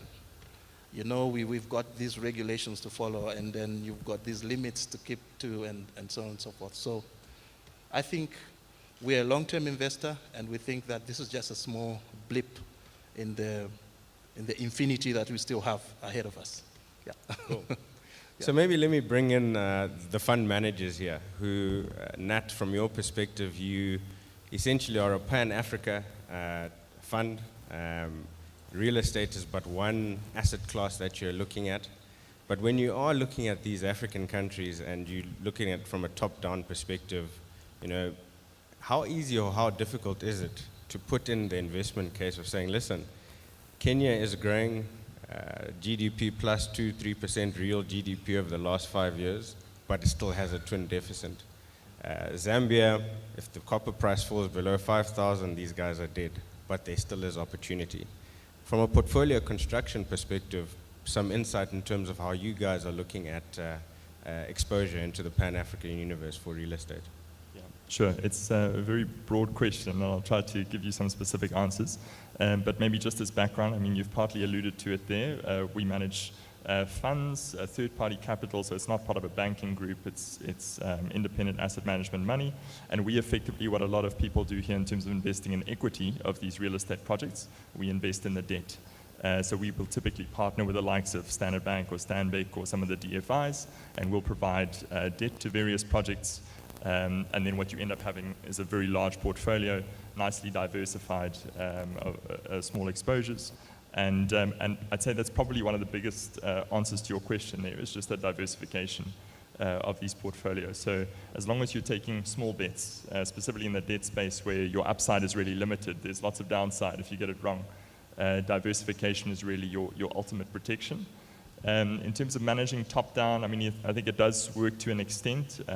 If you're a listed fund manager, investing top-down is easy. You know, you can kind of go with the momentum and go as the kind of stats are coming in and out. When you're in private markets, like we are, it's far more of kind of a hold to maturity. The maturities are, 5 to 10 years you're looking forward. You've got a plan for uncertainty, and you've got a structure for uncertainty as well. So partnering with the right sponsors, the right strong shareholders, people that can really step in if things start getting ugly. And as well as on the financing side, where things are very nicely structured and there's a bit of conservatism there to give you a little bit of buffer if anything were to take place. Cool. So Simon, I think that dovetails quite nicely in terms of your field, and I think it's probably important or critical for the audience as well as other participants to appreciate the debt continuum, right? So you have developers in the room, you have property asset managers in the room, you have facility managers in the room, you have various people that are along the property continuum, but may not have a very good understanding of the debt continuum and where, from a financing perspective, what fits where. So you guys do a bit of senior debt. I'm not sure if you do some mezzanine debt. How do you, to a layperson, how do you package that together in terms of selecting where in the continuum you want to be in terms of your lending portfolio? Sure, thanks, Gerald. Just to start off on the debt continuum perspective. So traditionally we have been more focused on the senior debt specifically. However, in the last sort of couple of years, given the general, distress the continent has seen, an increasing role for mezzanine finance. So we ourselves are looking at that as in various funding structures to try and optimize capital structures for the various projects across the continent. I think it's been spoken to quite a lot over the last few days in that Africa is not one country as such, that view. You've got a lot of different specific markets. Even within various countries, there's specific kind of markets or segments that do better than others. So we take a holistic view on that as opposed to a blanket kind of approach that every project will be funded at a specific loan to value with specific requirements. It also then talks to who your sponsor is, as Nat's mentioned. You want to try and partner clients for the long term. It's not a short-term game, this. So you want to partner with the right clients, put the right capital structure in place that you can have a sustainable financing solution for the long term as well. So yeah, on the regional kind of side, Nigeria might go through a bit of stress, and then Kenya might be double-digit growth in some point in time. Mozambique 5 years ago was flying, and then the last few years has been very distressed. So every country has its nuances, and it's really about understanding the asset itself, the location it's in, and the long-term, call it yield and value play for that asset. So, speaking to that, and let's get a bit more granular. You've got a diversified portfolio of lending instruments. You've taken exposure in Nigeria, as an example. A year and a half ago, you couldn't remit the capital. You took some exposure in Mozambique, and then the Metical went through the roof. You took some exposure to Zambia, and 2 years ago, you couldn't price a lease in dollars. This year, you can price a lease in dollars. How do you deal with those as you're structuring, particularly the covenants, right? Is it fair on the counterparty to say, over and above, we've taken your security of the building or the land, your directors have given us some suretyship, any shareholders' loans have been ceded to us, the wife's Lamborghini outside has also been ceded to you, plus you're putting in this currency risk. In the last 2 years, LIBOR plus what? How has it changed? So I think over the last couple of years, there has certainly been a fluctuation of pricing or rates. You'll find when economies turn for the worse in that cycle, we'll have to adjust our appetite during that cycle. So we're not going to withdraw from a region or country specifically. It's more adjusting our risk appetite during those times and what we're expecting over the next few years, and tailoring solutions around that. So again, I come back to partnering clients, and you want to partner clients who can withstand some tough times. It's not on a senior debt provider to take those equity risks that are inherent in a project, albeit we have a mortgage over the property or a session of shares or whatever the case might be. If something does go wrong, it can go horribly wrong, and you need to have some buffers in that. And that again talks to the gearing. What we're seeing again in the last couple of years is having to follow more patient equity structures or just capital structures in general. And once an asset then is stabilized, you can then ramp up your debt and almost release your equity thereafter. But it's getting quite difficult for debt to, on the front foot, take a lot of the risk on these projects. So key partners, key assets, and then letting them stabilize before you really, I guess, flex the check, as you were saying earlier. So the key thing, or one of the themes or narratives that have been recurring in the past day or so is scale, right? I don't know what scale means, but many guys are saying, you know, if you're going to go into a country or if you're going to go into a jurisdiction, diversity is one thing, scale is another thing, counterparty is another thing. But let's try pin down, when we say scale, what exactly are we referring to? Nat? Sure. So, yeah, I mean, again, you probably touched on it there. The diversification, I think, is partly encapsulated in that word scale. But yeah, I mean, from a fund management perspective, you know, we always like to say we completely ignore rating reports, etc. I mean, I think it's always there in the background. And interesting to note that pretty much the first thing that any rating agency will measure, doesn't matter what industry, doesn't matter what business, when they're trying to rate this business, is scale.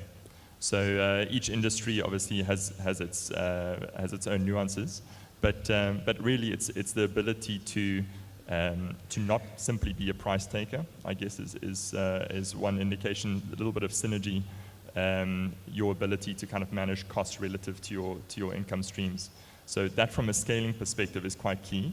From our perspective, from a debt perspective, diversification is really what we're after. So can be a couple of small projects. I mean, if you want numbers, it doesn't have to be large businesses. I mean, we're looking at an opportunity now where it's kind of $15 million. Our typical check size is kind of 20 to 30. The business itself is probably 30 to $40 million. And that's fine, as long as, you know, it's not one specific piece of asset on one specific piece of land that has exposure to, you know, a particular demographic. The minute you start, you know, similar to for example, the SA REITs, similar to a number of people that have expanded into rest of Africa as well, as soon as you put a few of these assets together, it is an enormous benefit to the sponsor, to the shareholder, in terms of what they're actually able to raise from a funding perspective. Yeah, so I'd say in terms of, you know, the partnership, to what Simon says, the diversification, all of these things are kind of critical to us.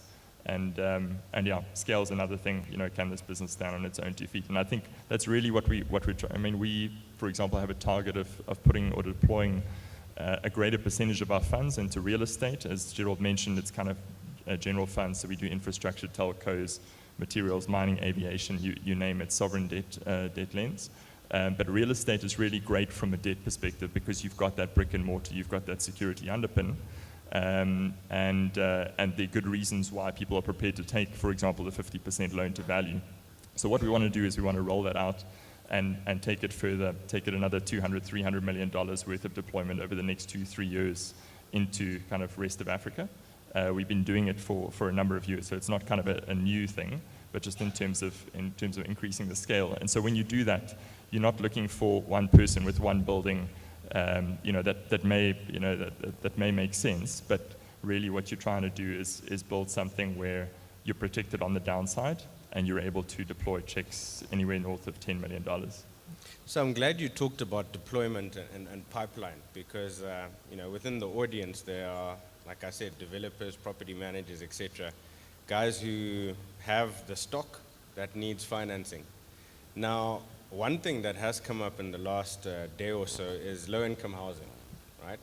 So, school of thought would be there's a housing deficit in every African country you can name, possibly, and that housing deficit, by sheer number of people, gives you an opportunity to deploy capital a lot faster, right? And also to deploy capital in a democratized way. So many numbers of loans across many numbers of people, you're getting the diversity and you're getting the social impact, right? Key question for me is to say, why, if it's that simple, what is the difference between low-income housing and other type of projects from your perspective? And secondly, and perhaps the local currency funders can answer this between Fred and Muya, is low-income housing not really the domain for local currency funders? So you guys as the pension funds and you guys as the institutional investors. Anyone can take a stab. I can take that one. You know, 2 years ago, right, we got a call from the Parliamentary Accounts Committee, all right? This is a group of parliamentarians that are looking at social housing, and naturally, they came to us asking us, why don't you guys get involved? I mean, expand your portfolio to include low-income housing. And we told them, look, we don't have the appetite for that because we don't see a return. Why don't we see a return? Well, because you haven't really defined what low-income housing is. I mean, what's low-income housing? Is it 20 Rand per is it 20 kwacha per month? Is it $1,000 per month? It's relative. It hasn't really been defined. Are you going to build substandard structures and call those low-income housing? And have you actually inquired what preferences these people have? Do they really want to live in those substandard housing? Or perhaps shouldn't you be looking to improve their incomes and then so they can afford decent housing? So that really hasn't been defined, and it's quite a jungle to try and explore. If you come to Zambia and say, we are doing low-income housing, it's really not defined. Nobody knows what low-income housing really looks like. So we simply explain to them that really our mandate doesn't include that. So Fred, from your perspective, it's now prescriptive. I mean, the government has got a policy directive to say we want to increase the provision of housing. And some would argue that, let's say if you were to scrap your Safaricom from your portfolio, to scrap East African beverages, to scrap all the capital market instruments, and you were to deliver to your members a home as their pension outcome, what would you say to that notion? For pension funds in the Kenyan context, you'll find that most of this investment is in the early stages, in that there's no infrastructure, the roads, water, electricity.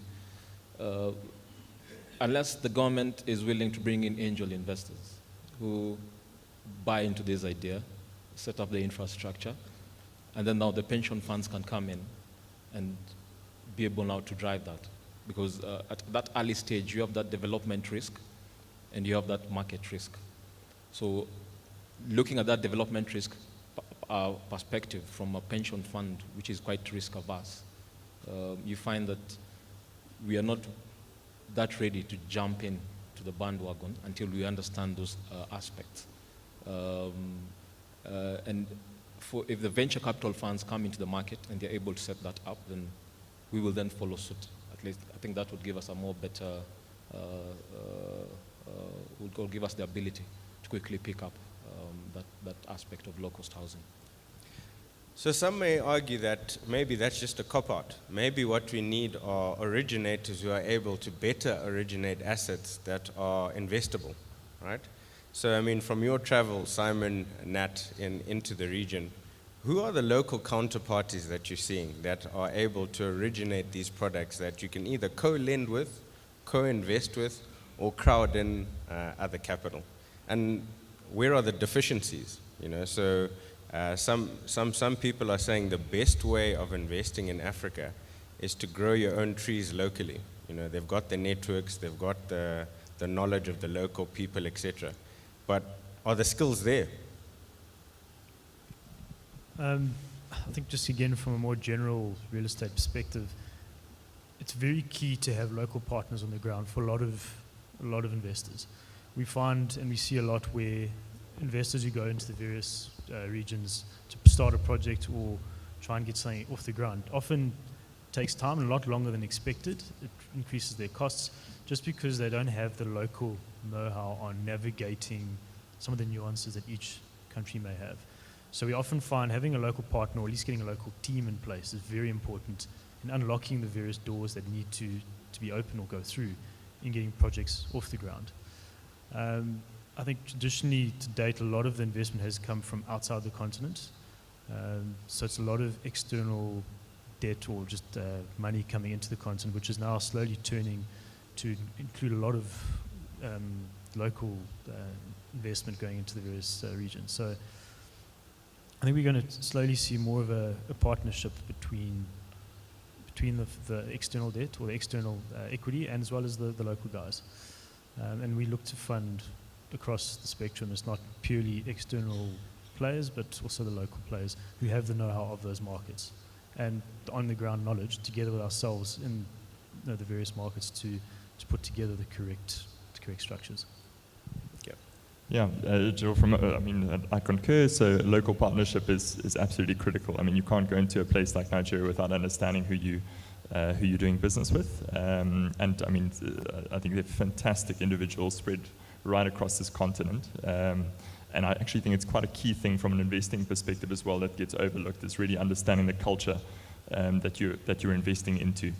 And so, yeah, from our perspective, it's really trying to identify those, we call them African champions, people that are really kind of taking their industry to the next level.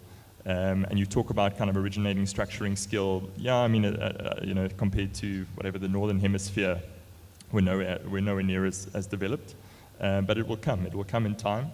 And I mean, we've spoken about a lot of skilled people on the continent. I think a lot of people coming back as well, having spent kind of 5 years in New York or London or whatever, that also are bringing back a lot of kind of the international perspective and skills in terms of structuring.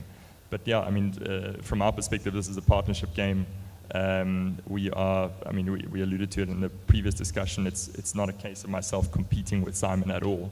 It's a case of us effectively approaching this and with other partners. I mentioned the DFIs, the sponsors, and approaching these investment opportunities with a bit of patience, a bit of kind of long-termism in terms of our thinking. And really, the continents, I know people talk about, being incredibly diverse and incredibly large. It is. But you'll find, for example, at a conference like this, I would imagine you'll see the same faces here next year, or certainly very similar. It's not that big from a relationship perspective. And so I think it goes a long way to have really a kind of a good relationship with people that you can trust and do business with going forward. Cool. I think we've done a bit of talking. I think one of my closing remarks before we open it up to the audience is, before or 2 sessions ago, there's this concept of patient capital. Now, some would say patient capital is give me the money and I don't need to pay it back. Some would say patient capital is that, well, the loan term was 10 years, interest-free for 2 years, and then you're amortizing it over the next 8 years, and it suddenly turns into a 15-year instrument. And then some would say patient capital is equity, right? Local institutional investors versus international funders. Should we not be looking at hybrid type of funding instruments where within each package we do actually allocate a specific portion that should be local currency based, and we do crowd in patients, pension funds, 30, 40-year liabilities, looking for 30, 40-year assets to take up those local tranches. Having said that, how do we structure it that way? So within a loan instrument, how do you actually structure a local currency component as part of the loan versus a foreign currency component as part of the loan? Lastly, you need to be able to do that to allow for greater participation. So it can't just be one pension fund. There may be 10 pension funds that can contribute to that local currency portion. How do we innovate around that?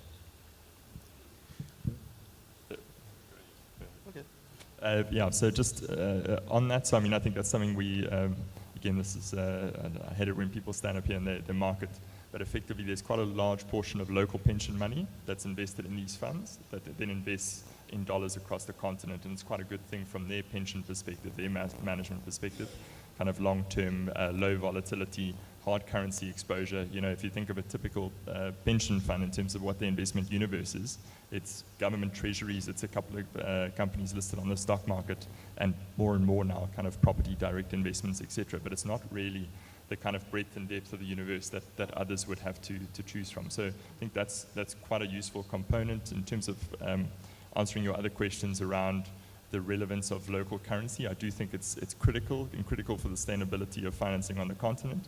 It will come in time, and it will really have to be driven by domestic savings pools. There's no ways you can invest in a credit instrument as a dollar investor earning 10% in your local currency, and the currency moves 10%, and you're cleaned out. So it will have to come from the local savings pools.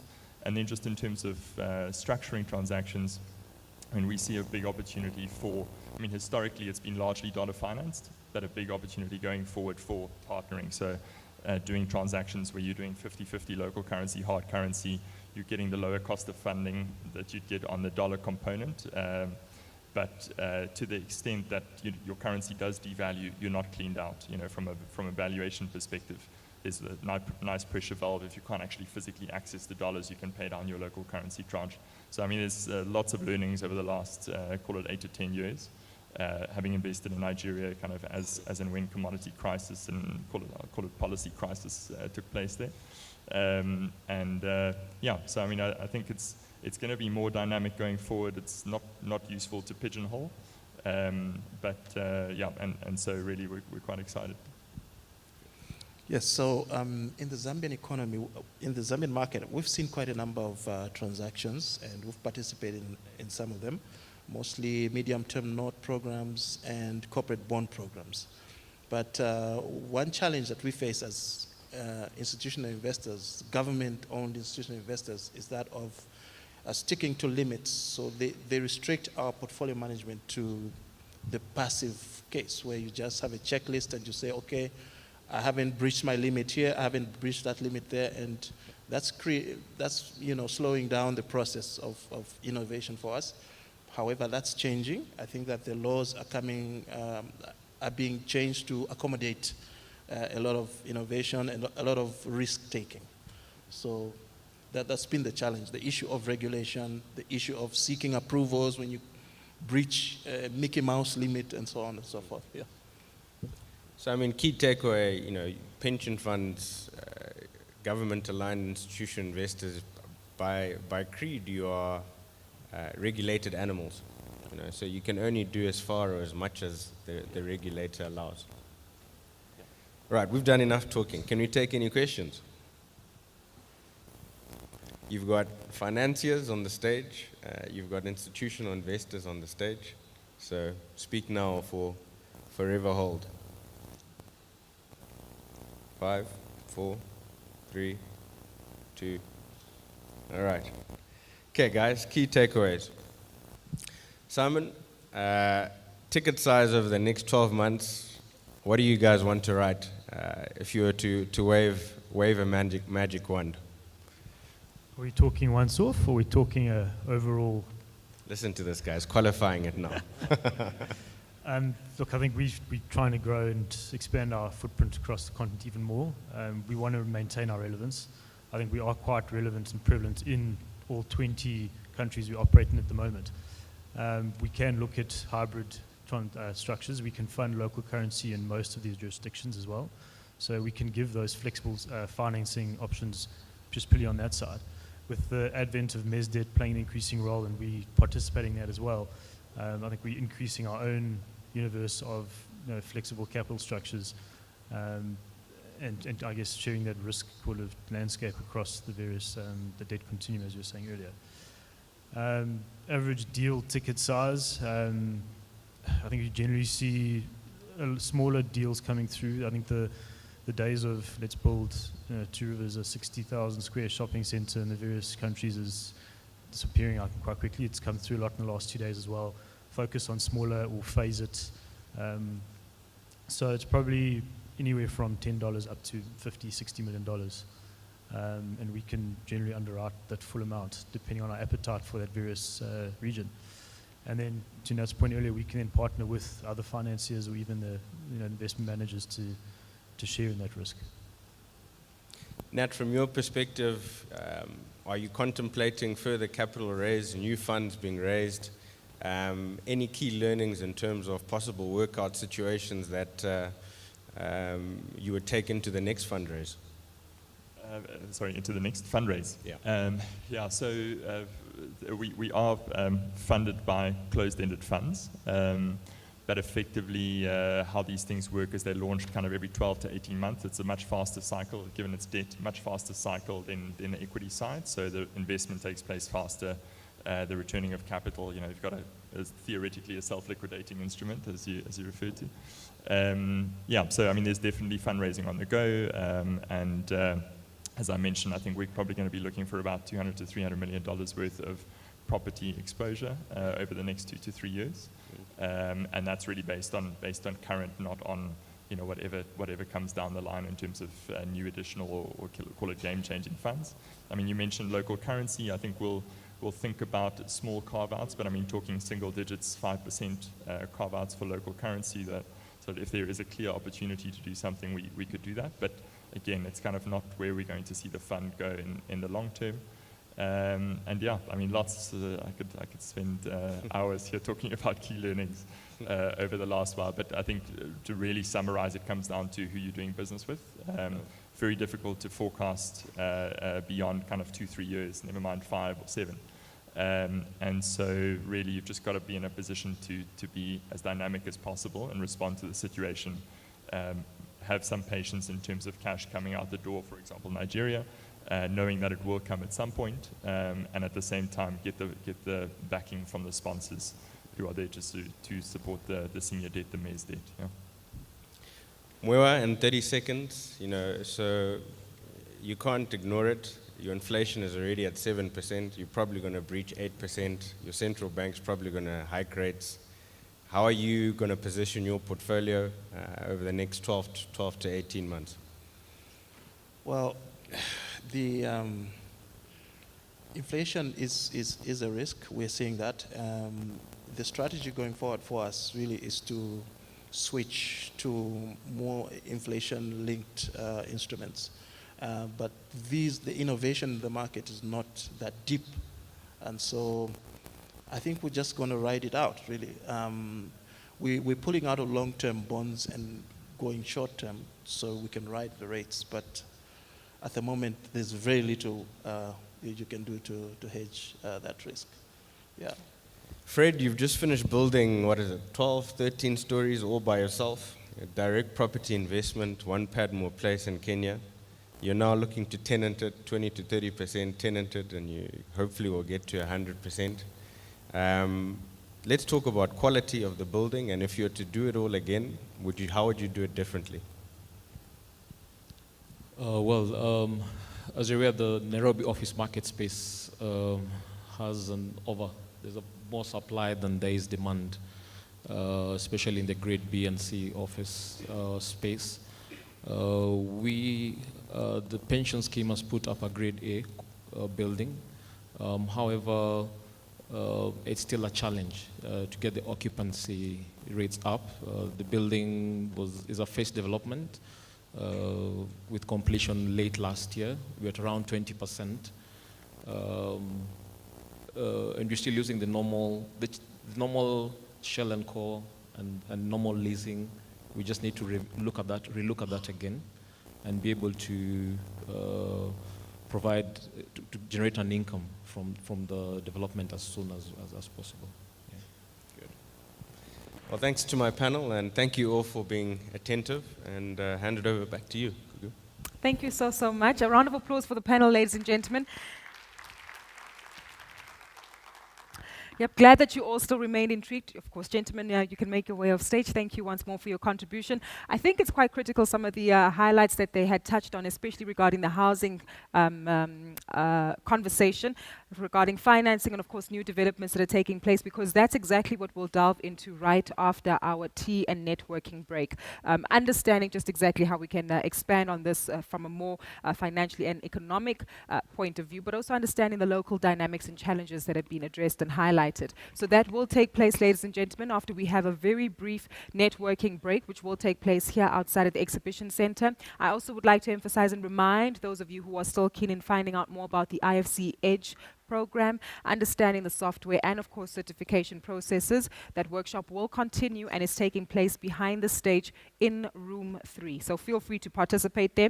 But join us because after the networking break, we'd also like to have you back here to have one of the most highly anticipated conversations regarding affordable housing. Who's doing it right? Are we using the right methods and platforms? And most importantly, how do we ensure that we allocate capital effectively into those markets? Stay with us. We'll have those panels coming up after the tea break in this particular session. For the meantime, though, ladies and gentlemen, feel free to have some refreshments. If you need them for a little bit longer, bring them with you into the sessions as we continue to deliberate on these conversations. Thank you so much.